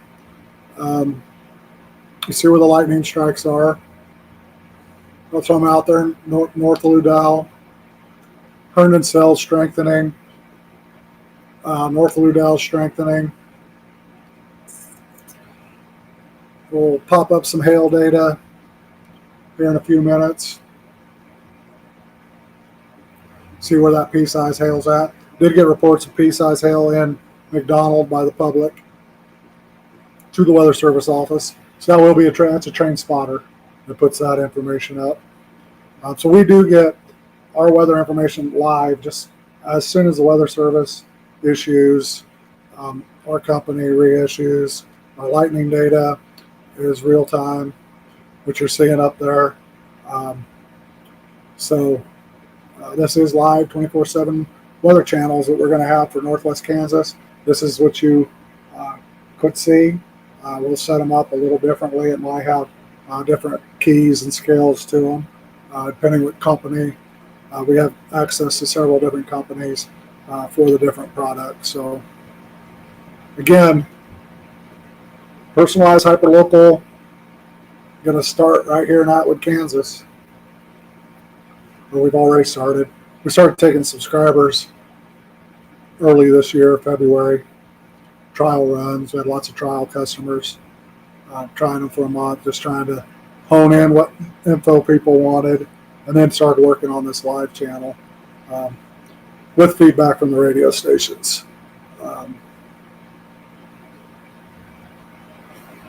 Again, what ways you can be involved with the local live weather channel on Atwood Cable Systems. Obviously, become an Atwood Cable subscriber, and you'll get it on there because Bob and them are a customer, and they helped us get this started and set up as a advertising subscriber.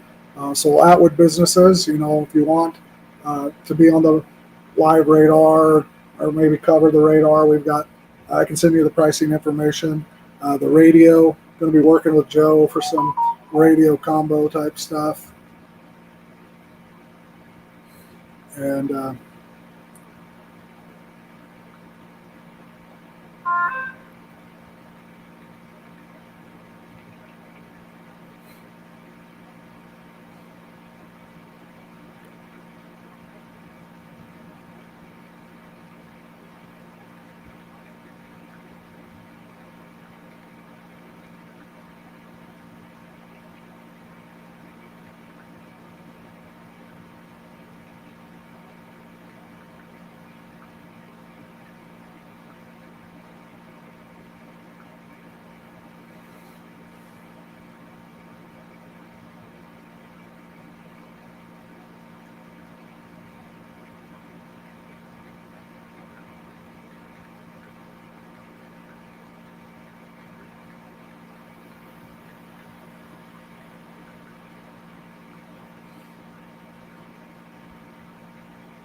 again, so Weather Valet, I'll put that information up.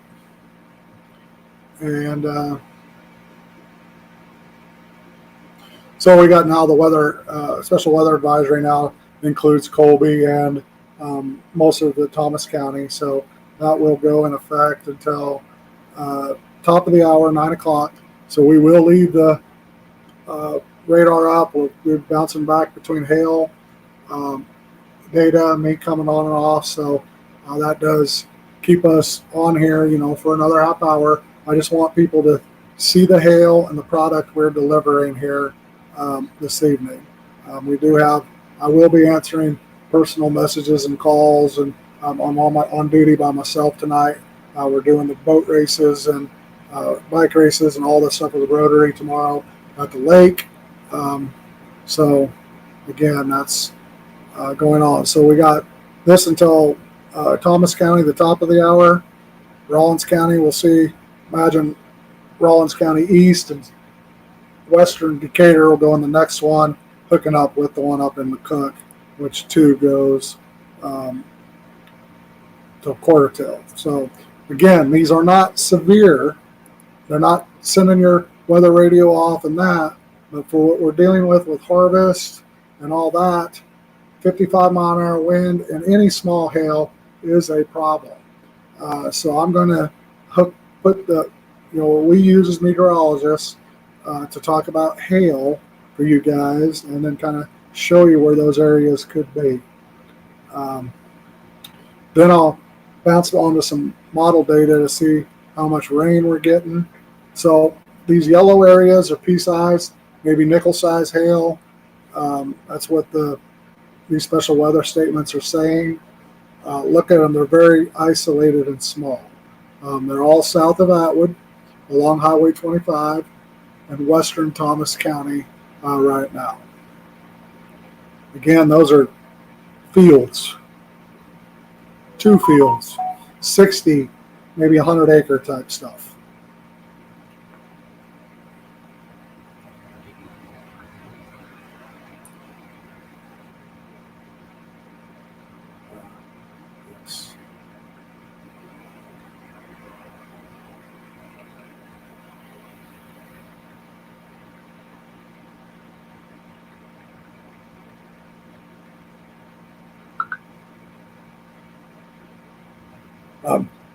So we're getting questions about the 4th of July activities. I might as well run that down since that's what I'm answering.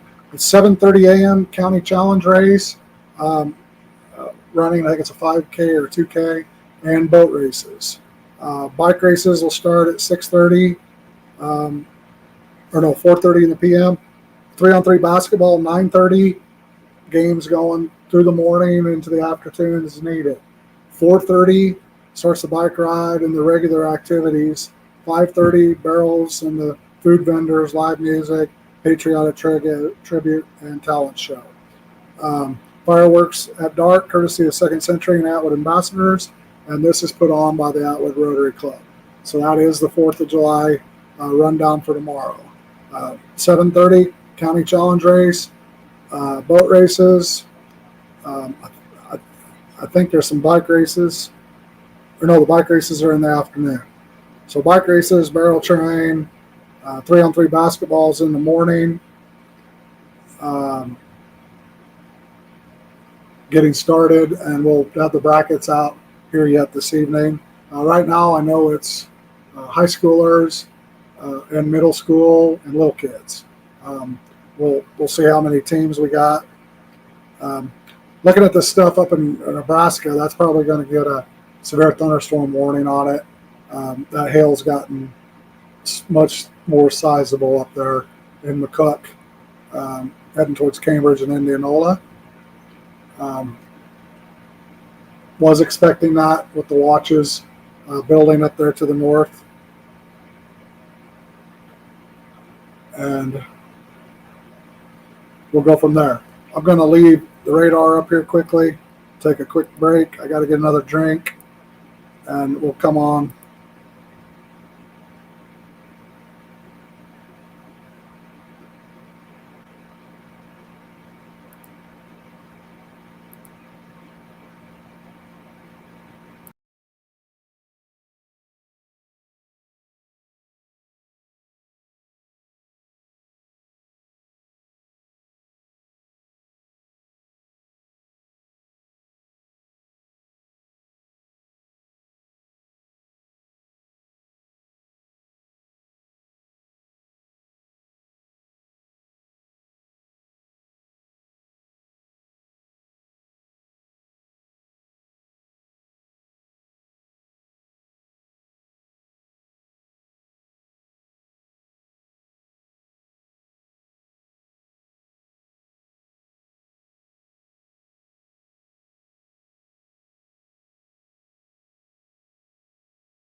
Okay, not a lot of rain here in Atwood, but we do got rumbles of thunder, and again, it looks like this heavier stuff is just to the south of town. We got the lightning potential, maybe some hail between Atwood and the county line. Pea size. The warning we were talking about just came on while I was gone. Again, we snipped that one out pretty quick, just looking at that hail data. So for the next hour, we got a severe thunderstorm, 1 inch hail, 60-mile-an-hour wind for Red Willow County, all the way to the Kansas line. So that will be in effect until 9:30. We got this one in effect till 9. They dropped the special weather statement for Rollins County. We'll see if they issue another one southeast and for Oberlin, but they're probably deciding whether that's a warning or a special weather advisory with the same data we were just looking at on the computer model data. Probably need to get my camera back on. Just realize I'm talking, but no video. So we got the video back on for me. That way I can hear myself talking and see myself. Again, I'll put up the Weather Valet info again for everybody that's kind of tuning in. We got to get this word out, what we're doing. This live weather channel. I mean, I've been doing forecasting a long time. 23 years out here in Kansas, 30 years if you count my 7 years in Kansas City. And this is basically a vision the whole time that I didn't know, we did cable, we did cell phones, we did text messaging. We've been delivering for the radio for all these years. Me and Joe, we partnered. I called Joe. Joe was the first person I called, and my brother Aaron, if this would work out here. We know all the challenges of not having a weather team, trying to do it on your own and cover so much area. Me and Joe used to stay up from 4 to 4 a.m. tracking this stuff. Now we can take breaks. It's 4 or 5 hours per meteorologist is about what it takes. Timmy, if you watch some of his, he can die hard. He can go from the TV station to live streaming and do it all day long. He's younger. Not young, but younger. So now we got this activity kind of skirting around Atwood. I'm going to put the hail info up. Again, that's probably what most concerning other than the rain. You'll see that stuff up there in McCook. And we'll see if we get some reports. So our vertigraded our bills. So like we said, we're getting up to the red. That's kind of your 1 inch number. There's some northeast Colby, some southeast Atwood, getting a little bigger. That's what I was talking about, whether they're going to decide if this is a warning area versus a special weather advisory. Computer model data would suggest yes. I can go back to that if you want to look at it, but watch this live stream again. Move your YouTube channel when we shut it off. It's 8:37 now, so that was just roughly 10 minutes ago. Bottom of the hour.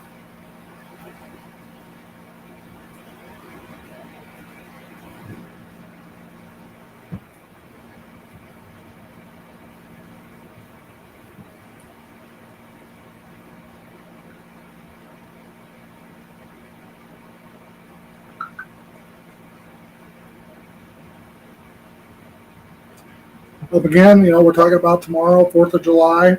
Get this rain through here. Hail, cutting. Won't be cutting now with the rain. So come on out to Lake Atwood Days, 4th of July.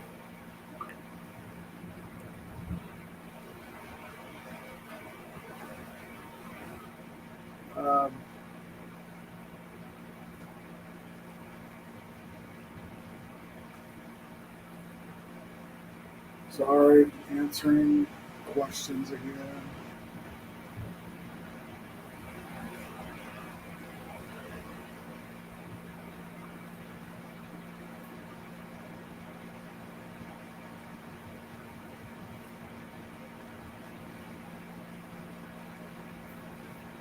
So these are areas of hail. Got some on Rollins County to the east of 25, northeast Thomas County, the north of Jim. Cook, it's getting bigger. So now we're purple. So these storms are getting more severe, sinking out of Nebraska. We'll pop the radar back on. So this is vertigrated integrated liquid. I was going to go to the models, show you some verification on that. Oops. My mug. We'll put my mug back up with our commercial. Green today. It's not St. Patrick's Day. Getting ready for 4th of July. I'll probably wear red or yellow tomorrow. Probably wear my ambassador shirt. I could fit in them now. Again, back when I was 30. Wink, wink, laugh, laugh. Okay. Uh-oh. I hear a little pea-sized hail in Atwood. Where's that rain? Heavy rain. Maybe just raindrop. Heard a click. So, let's flick back to the radar. You feel the cold air coming in the door. Stuff's getting really strong. Oh, that cell even north and east of Jim's getting stronger. So we'll bounce back here. Oh, don't want my mug again. High resolution. So what do we got going? Now, I don't want to tell Nick. The computer out. They were a little bit wrong out here on the Colorado border today, but all in all, with severe storms put out, what we were forecasting pretty much panned out. Little less rain. Good news, less rain where it matters for me personally, and some of us personally from Atwood, up here on the state line. So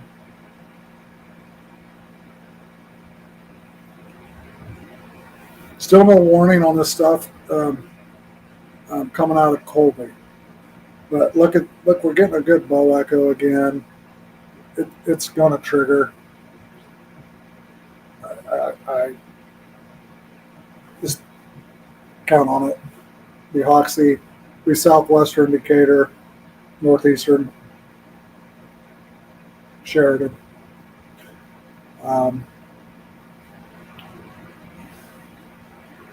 Oberon's starting to get some thunderstorm popping up.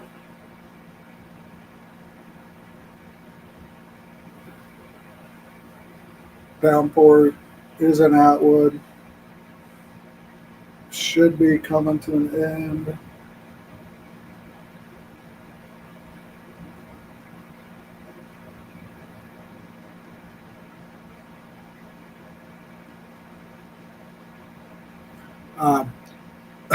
Thinking about things I've said in the past here. So I get daydreaming on this radar.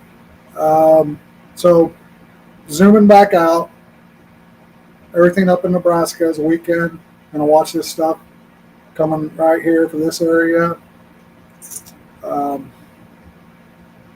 Watches are still in place. We can go to that screen. So here are our watch areas. Midnight in this one, in Nebraska, north central Kansas. And then we've got 10 p.m. for the one in our immediate listening area. So it's moving through now.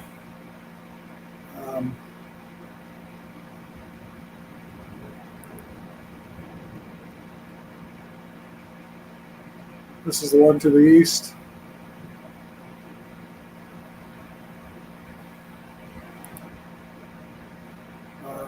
Actually, it has expired, the Kansas and Nebraska stuff already.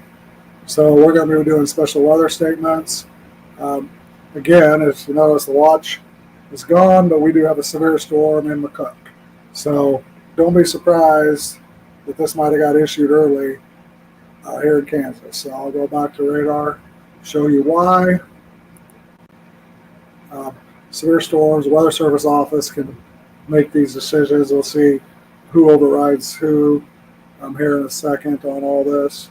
But severe storms, that was a severe storms page. We could go to our Weather Service office in Goodland, and it still has it up. So again, that's why we got to bounce back and forth. The Weather Service office is not going to drop it as long as McCook, which is in our listening area, is in a warning. So again, we'll keep that in mind. That was severe storms, but it could happen. We'll just keep watching it. Again, this is the Weather Service page. I wanted to quickly verify that. You see this product come out in the morning and all. So here's Joe. We'll go back to the radars. Talk about this. It's Chris. Hi, Chris. Are you still on the... Yep. Yep, I'm bouncing around to different stuff. I'm going to take a quick look, see how much rain this is forecasting for us. Total. It was flat more here for a while. It kind of backed off a bit. Yep. Here. It was. It was.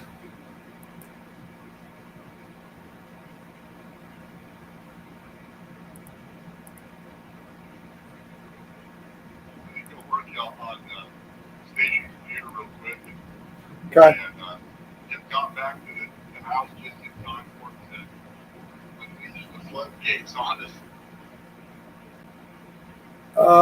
Yeah, I think we're looking at a half inch with what's coming through here, quarter to a half, and then some heavier stuff. But I'm just running through data real quick. I'm gonna go back to the radars, see what the radars are estimating. Okay. But I can go anytime. I've been running it down, so. Okay. Talk about where the hail potential is.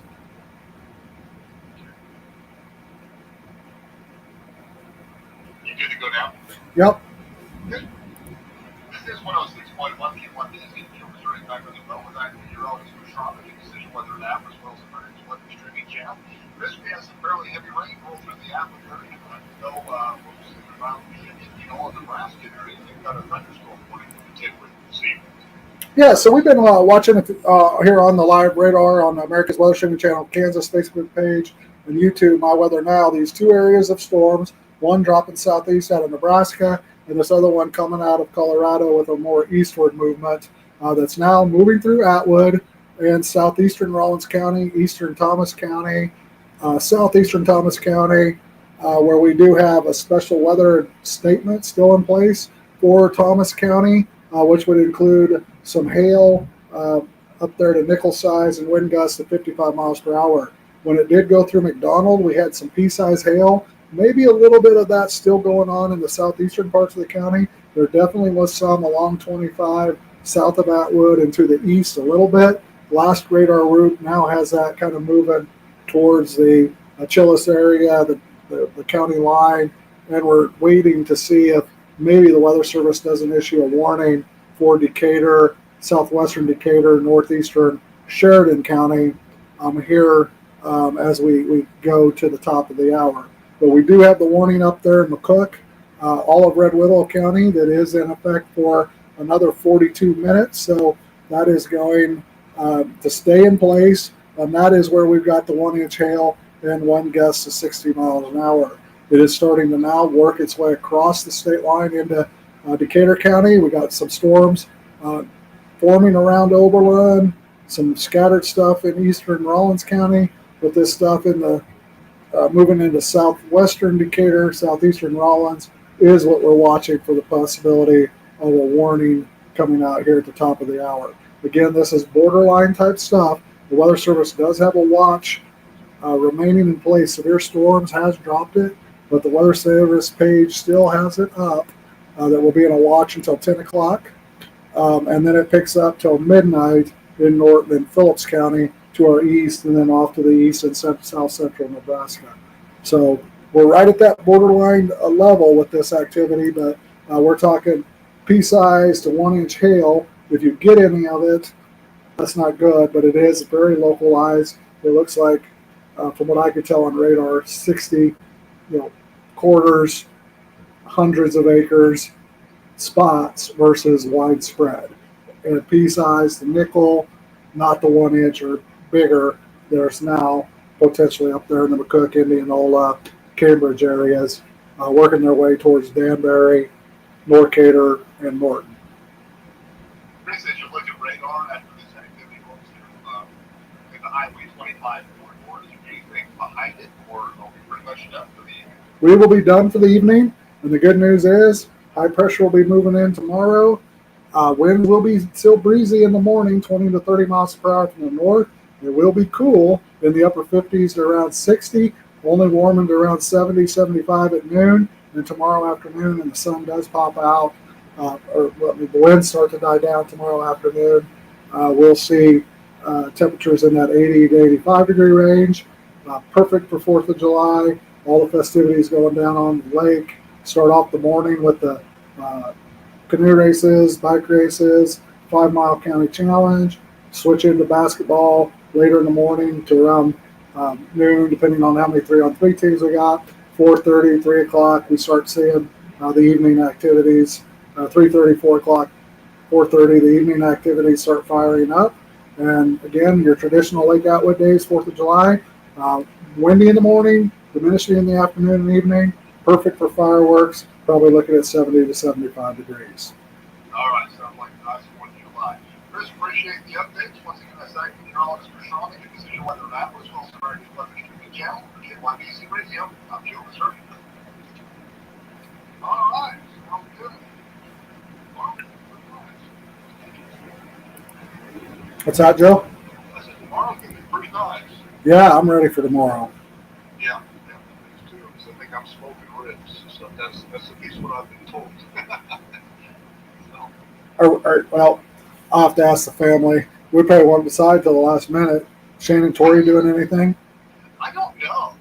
I don't know what they're doing. I know there's ribs in the refrigerator for me to smoke tomorrow. And outside of that, I don't know what's going on. So. I'm going to do some lake stuff and maybe just do my own stuff myself. Oh, there you go. There you go. All right. All right. Well, you think we'll do another one? I don't know. What do you I say let's wait 10 minutes. Let me look at my hail data again. That storm in Sheridan County, I think, is strengthening. Weather Service is, I think, holding their hats here, trying to make a decision. They overrid the storm prediction on the watch, it looks like. So storm prediction dropped the watch, and they've held on to it. So that's what we're doing. We're hold on here. I've been making some wild predictions, and so they just did a special weather statement now for all the rest, northeast Thomas, and now northwest Sheridan. So again, that smaller hail, 55 mile an hour winds. Right. The cutoff is what, 58 mile an hour? 60. 60. 5 mile an hour. That's what I've been saying all evening. I'm like, it doesn't trigger the radio stations to go on, but Right. with harvest going on, You get 58 mile and 55 mile an hour. That's pretty stuff. yeah. And on my hail radar, and right on the Thomas Sheridan County line is showing stuff. See, now I got a 2-inch indication up to the south of Indianola. So that hail's getting bigger and up there in Nebraska, as well as the stuff crossing into Sheridan County. So um, uh, I'm not going to be surprised if that doesn't turn into a warning for Right. for Sheridan County. So Yep. Thomas Atwood, we got what we got. Rain. Let me look at the rain. I don't know if I got any rain. I think the radar estimates are still going to show. Um, 1 hour precip is still in the 25. There might be a 175 to 1 inch amount south of, right on the Thomas Rawlins County, southwest Rawlins County. Oh, Thomas, Sherman. oh, right there. Yeah, but the rest of it looks like a quarter to half inch type. As hard as it rained here, I wouldn't be surprised if we got 20, 25 inches. I mean, it Yeah. just, I can't, I'm in the basement right now, so I can't really hear what's going on outside. There for a while, it kind of reminded me of, an old cow on a flat rock. Yeah. Coming down pretty good. All righty. Well, Well, just kind of see what happens. I go from there. all right. Well, that's what I'm going to do. I'm going to hang here for at least another half hour and go from there. All right. Sounds good. All right. Talk to you later. All right. Thanks, Chris. Bye bye. So again, you kind of see how this works. I'm going to, now the conversation is Sheridan County stuff's getting stronger on radar. Kind of see that hail core area I'm talking about. It is right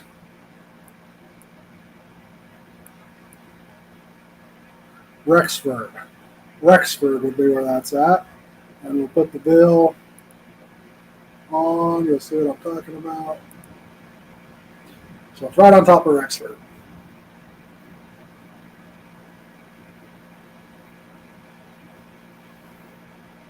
This does not have a warning on it, but I'm just going to leave this up. This is what I was talking about with Joe.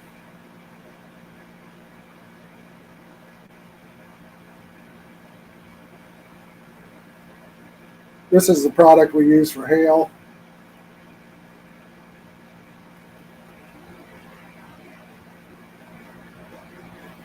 You can zoom in on the cook stuff. See how that's bigger. Red is up to 1 inch, half inch to 1 inch. Grays are 2 inch. Anything below reds, pea size, or smaller. There's some grays up here, and very, very few. So that's why there's a warning on that, and not this one yet.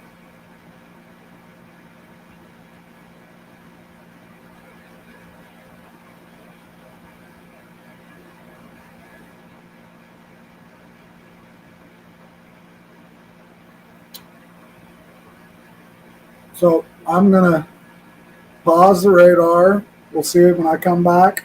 I'll pause me camera. Again, I'm gonna go out and see what the rain gauge says and all that. Or the puddles, rain gauge. I can not track any mud in. This is hail, so I'm gonna leave the hail up for those that want to worry about hail while I'm gone. No, I better leave radar. People don't understand that product.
Well, I am back after checking the rain gauge, and Mr. Vazurek was almost right on, just shy of 30 points here at 306 North 4th Street in Atwood.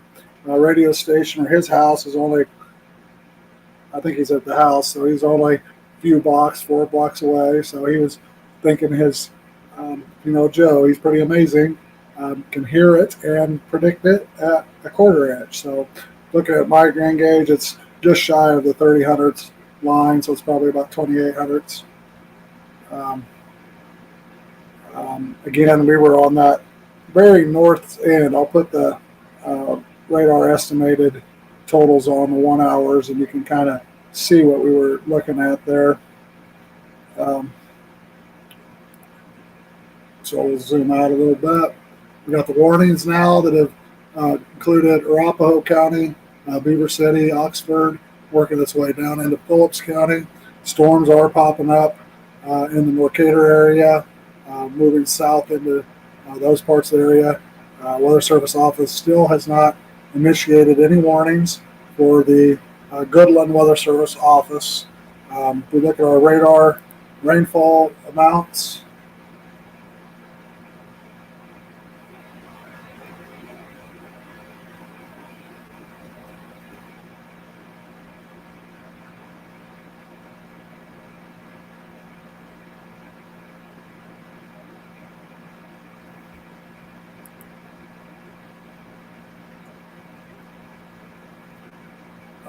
so these are 1 hour totals. Greens, light greens are starting to be the quarter inch, so heavier greens are 1 inch. So down here in some of these areas, we're anywhere from a quarter, maybe some really small 1 inch areas. An hour, and it only lasted 30 minutes or so. So this is a pretty good indication. We can, I can go look at some actual verification from the Mesonet. But we'll go back here. Hail's a concern. We'll take a quick peek at the hail.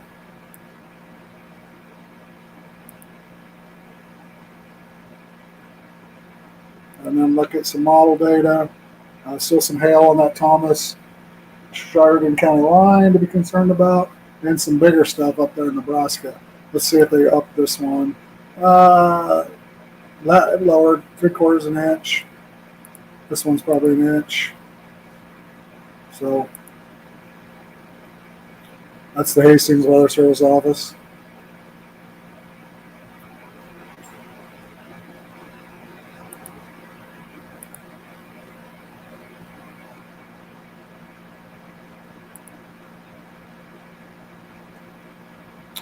I'll bounce to some radar estimated numbers.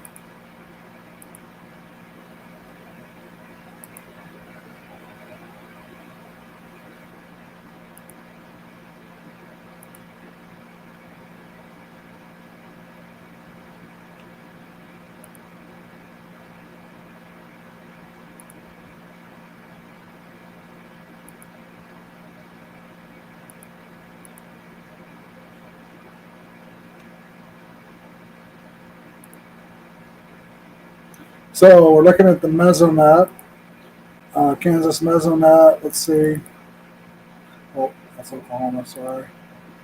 Kansas Mesonet. See what they got out there for Ludell. Not updated yet. Actually 100, but it is showing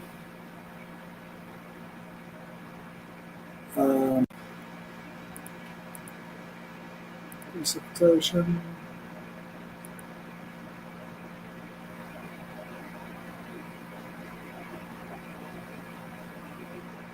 It's not updated yet.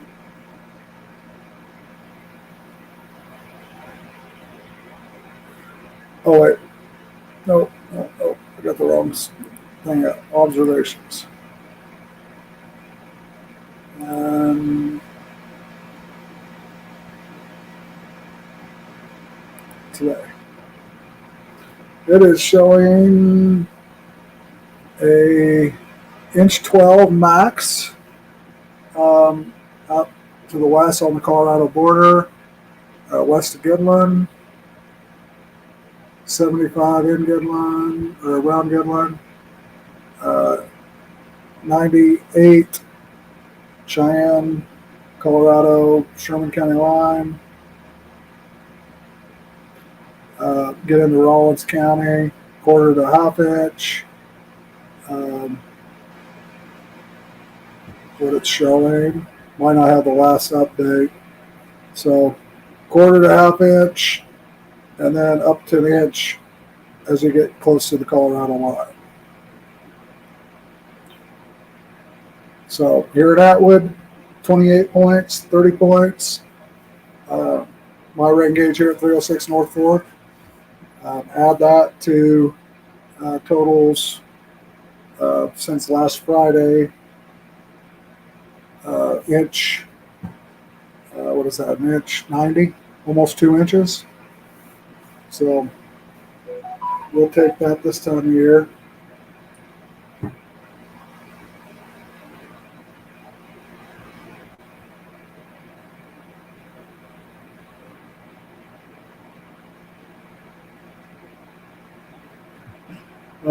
Just got a text from Joe. This will be for our America Weather Streaming viewers. Earlier this evening, I'm sitting in my driveway. I heard somebody with the radio station on their car. They were listening to us live stream and listened to the report. They sat there until it was done. Then they got out of their car, and people are definitely listening. Thank you, Joe, for that. That's what we want to hear. That's Joe at his house. I'm guessing somebody was maybe I don't know, dental clinic, Masonic Lodge or something. So that's cool. Weather testimony, but that's what we're trying to do here is go live with this. I can show you all this stuff I'm flipping through. You'd probably like to see that. I don't know what we do. Some of you guys are nerds and want to know how this works, and so I was talking about the Mesonet data. That's what I'm looking at there. So Bob and Jordan, those guys, this 100th right there, that is their Mesonet site. So I have all my stuff set to that. They have a camera on there. So we're trying to get that camera that's looking to the west, out there northwest of Liddell. So this, when I said it was a half inch, you look at your category, that's that band coming in there from south of Bird City, and then you've got the 1 to the 2500s. Now my guess is it's not updated yet, so the next update will have that half inch across all southern Rawlins County. Liddell will probably go up to 1500s. Atwood will be what I reported, somewhere around the, that blue thing. That blue is 20 to 25 to 50, and then that 98 is an actual report from somebody's Mesonet gauge out there. I'd have to get the names of them. And one, they're southwest of Goodland, and that one right around Goodland. So inch 12, 75, 98 towards the border. This is since midnight. Some of those other products we were talking about on the Mesonet, when it comes to farming, something we're going to try to work with is some of these ag tools.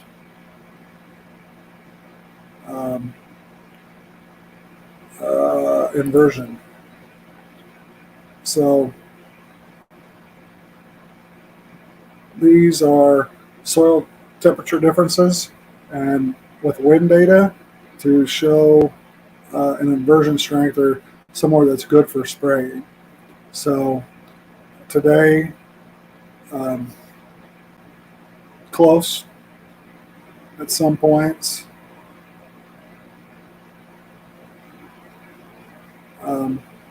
Kind of look at this. We're going to put up some type of our product on that.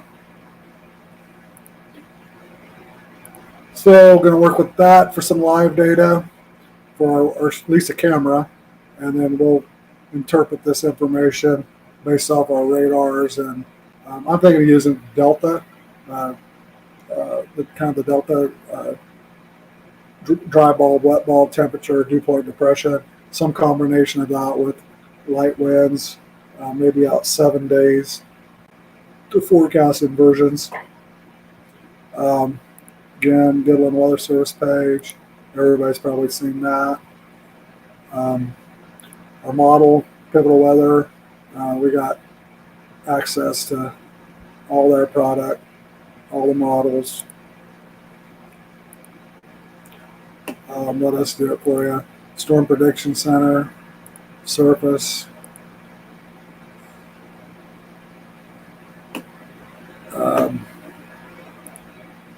This is our SKUTs. So that shows you that the atmosphere is pretty much uncapped, so thunderstorms can develop.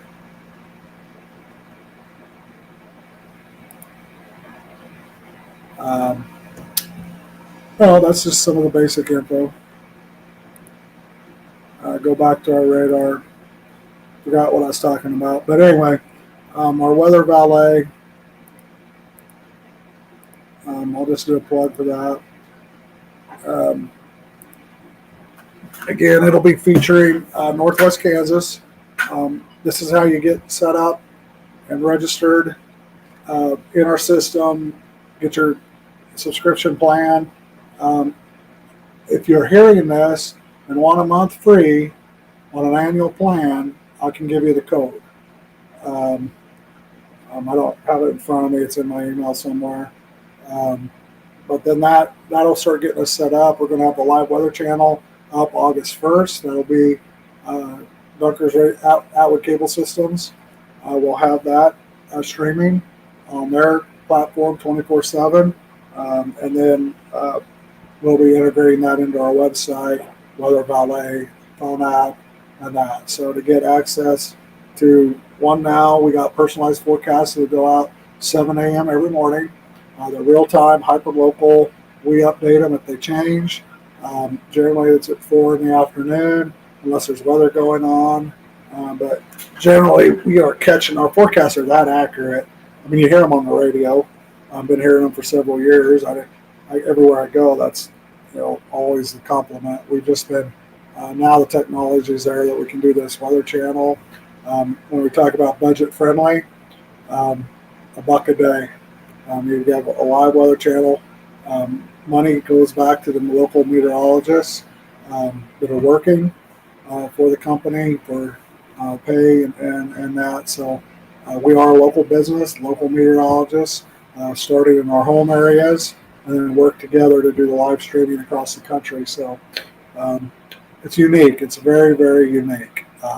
Something that if you've known me as a forecaster and a radio person, I've taken a lot of pride in being able to paint the picture without the radars and the images. And Joe, if you know Joe's situation and mine, our lives put us in situations that make us have to do that. So again, we can, when this live streaming concept come up, it's like just flip the radio camera, turn the face. So that's why my face is on. You'll see these hung up. Norton, Oberlin, Colby, Atwood. We're getting them up into places where they have the bulletin boards. There's a business card in there. If you get a business card and text it or show it to me, you'll get the 1 month free as well. We want to get everybody set up in July because that'll go live in August, covering all of Northwest Kansas, that live channel. The other thing you get is through our phone app. I'm pointing to my phone here. You can just go by email or direct messaging, text, whatever you like to use, and then you can email or text or email us back, and then we'll answer questions. Those are hyper, what temperature going to be at this time Thursday or whatever you got going on. We'll answer those for you. Again, our morning forecasts are usually so accurate. We don't get a lot of those, but it depends if you're working cows. Cutting hay, whatever you're doing, the easiest way is not to go look it up yourself.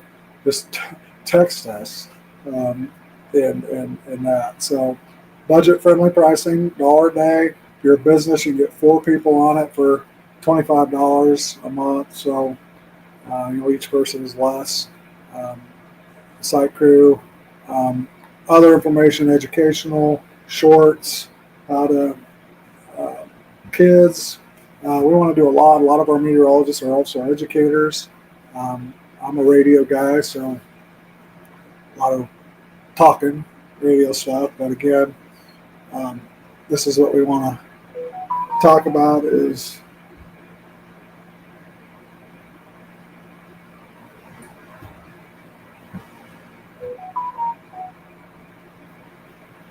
so I'm getting some rain reports in. 12 points. Berserk Farm, west of town, 40 points at the irrigation motor,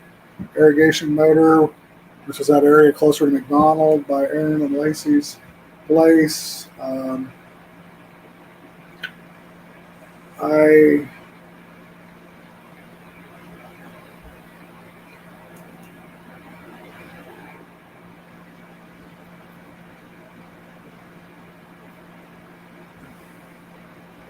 So that's subscribers sending them in here.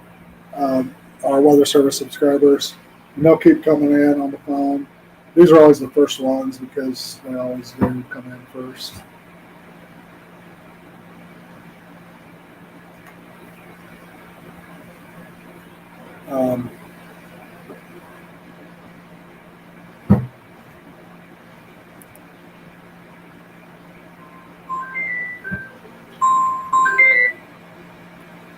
Discuss.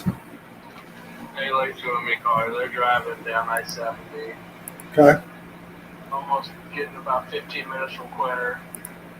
Got coming this way. She's just trying to figure out if that's hail or bad weather. That storm's coming down I-70. They got to stop at Quinter, drop someone off. They Okay. can sit there and wait. He said we can sit there and wait, let it pass. It's going to be a wind gust.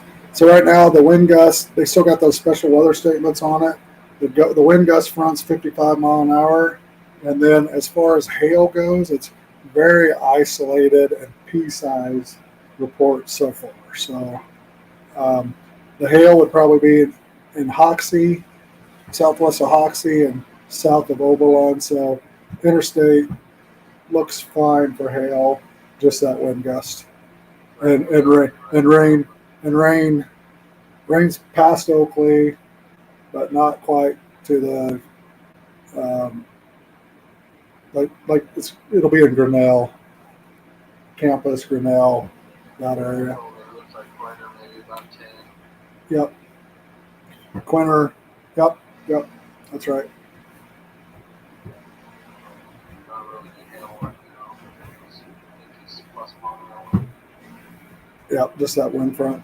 And they got those advisories on it for all that area, what you're running into. They never did warnings on them, but there were some reports that had small hail, and the wind gusts were 55. So.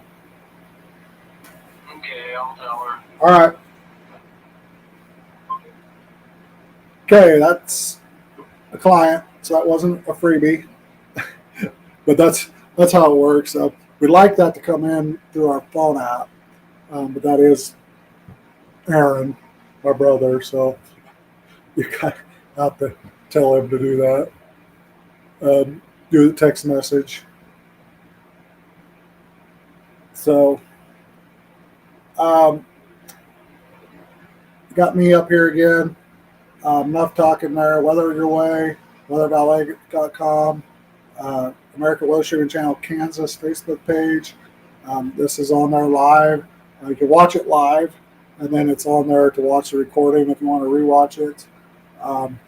People from across the country are watching these all the time because they're left up there on YouTube trying to snoop and check what we're doing out here and what we're talking about in Northwest Kansas. Done a lot of talking about school. Tomorrow I'm going to leave my face up here for this. I am on the committee to canvass votes for yes on the school project. We've got to have a new school. I've set through the plans. I've listened to the discussions. I've seen some great uses for the building down here, potentially budget savings for not having to operate two buildings. Kind of no-brainer, state-of-the-art gym. But there will be a frequently asked questions handout that'll be down at the lake tomorrow. And talk to me, talk to Sarah Schmidt. We'll be down there. Susanna Dozbaba. Or no, wait, Susanna's Rotary.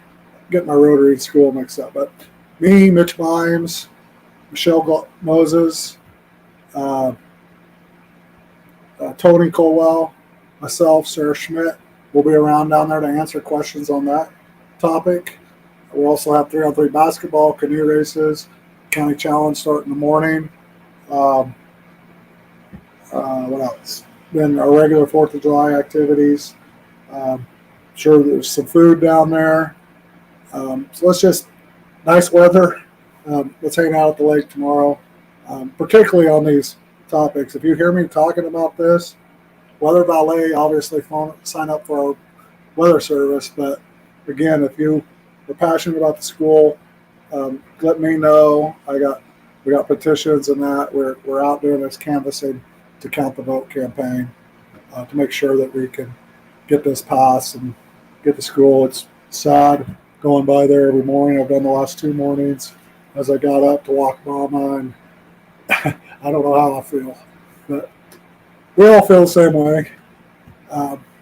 We're all Buffaloes. We're Buffalo strong, and a new school would. I mean, these kids are incredible. These kids, some of these kids won't even get to graduate from their school this year, next year, hopefully not the following year. But that's important. I'm going to go back to the radar. Got 6 more minutes to burn. You heard me give a report to my brother Aaron. You heard me talk with Joe. You heard Joe's testimonial. We got the school testimonials going out. We're going to canvass emails. We're going to have salespeople calling. I don't know what else. I think this live channel and then with this live streaming is the way to go. Depends how much I want to talk and how much of my time to get this up and launched. But you know me, I've been doing the weather for pies and cookies and not anymore, but challenge has been trying to monetize it. Same challenges we have while not competing against your local radio station, which, me and Joe talk every morning. We've talked every morning for 23 years. We talk about this kind of stuff before we do the weather every morning. What's going on in town? What's going on with our families? You can't get more personalized than that. So that is our company motto: accurate, personalized, and accessible. And that's what our phone app is going to be. It's not going to be a computer or artificial intelligence, which you're hearing. I'm not going to say it, but I am going to say it. Other weather companies, radio, automated voices. You got to have a live meteorologist interpreting this, talking about it, flipping through this. If you're a weather junkie, tornadoes, obviously everybody jumps on here for the tornadoes and the hail reports. What I'm doing tonight is kind of boring, so I'm trying to make it as entertaining as possible. I think Joe's entertained when that calls in for that live stuff, because we've been doing it a long time. I didn't get my bet on the warning though for the weather service office. I guarantee somebody's going to call in 1-inch hail from over there. So anyway, I'm going to sign off here at 9:30. Wait a little bit. Long day tomorrow. This gets tiring doing it all the time. You have to do it every day in a row. Yesterday I did all on the hours yesterday. But as we do this, we're going to do more and more. 4th of July, we've got the meteorologists out in this, but we'll be on there.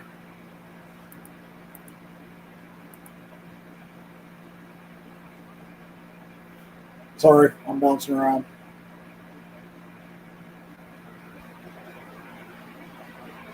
But anyway, right now we got warning now, moving into Arapahoe, Cambridge, Beaver City, Oxford. Sorry, I'm pointing around. I got TV going in my computer. If I'm looking straight at you, I'm looking at the computer. If I'm looking to the left, that's my TV. Getting more and more equipment. A couple weeks will allow me to do more cool stuff, bells and whistles, music, whatever we want. Dancing girls behind me. I don't know. Sometimes you'll see one come by. It's a ghost. It's a ghost in my house. But again, you see the studio setups. We got background images. This is our kind of an ESPN look. We're all a bunch of sports nerds, so movies, sports. Now Oberlin. So we got Decatur County, Norton County, Hoxie, Hill City, Gold, Quinter, Oakley. Everybody's in the special weather advisory. Won't be a warning until it gets out of our listening area. Hail, peace eyes, wind gusts 55. Signing off. Good night. Have a happy 4th tomorrow. Come to Atwood. Get your basketball team in. Don't wait till the last minute in the morning. That's what I got. American Weather Streaming Channel, meteorologist Chris Schromick. Go back, listen to the spiels about the Weather Valet phone app. Get set up, subscribe, weathervalet.com, American Weather Streaming Channel Kansas, myweathernow.com. Get yourself in the YouTube channel.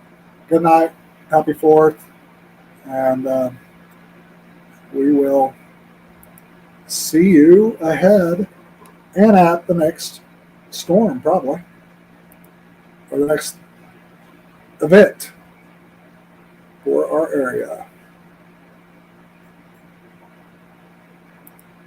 And let me get my right windows up.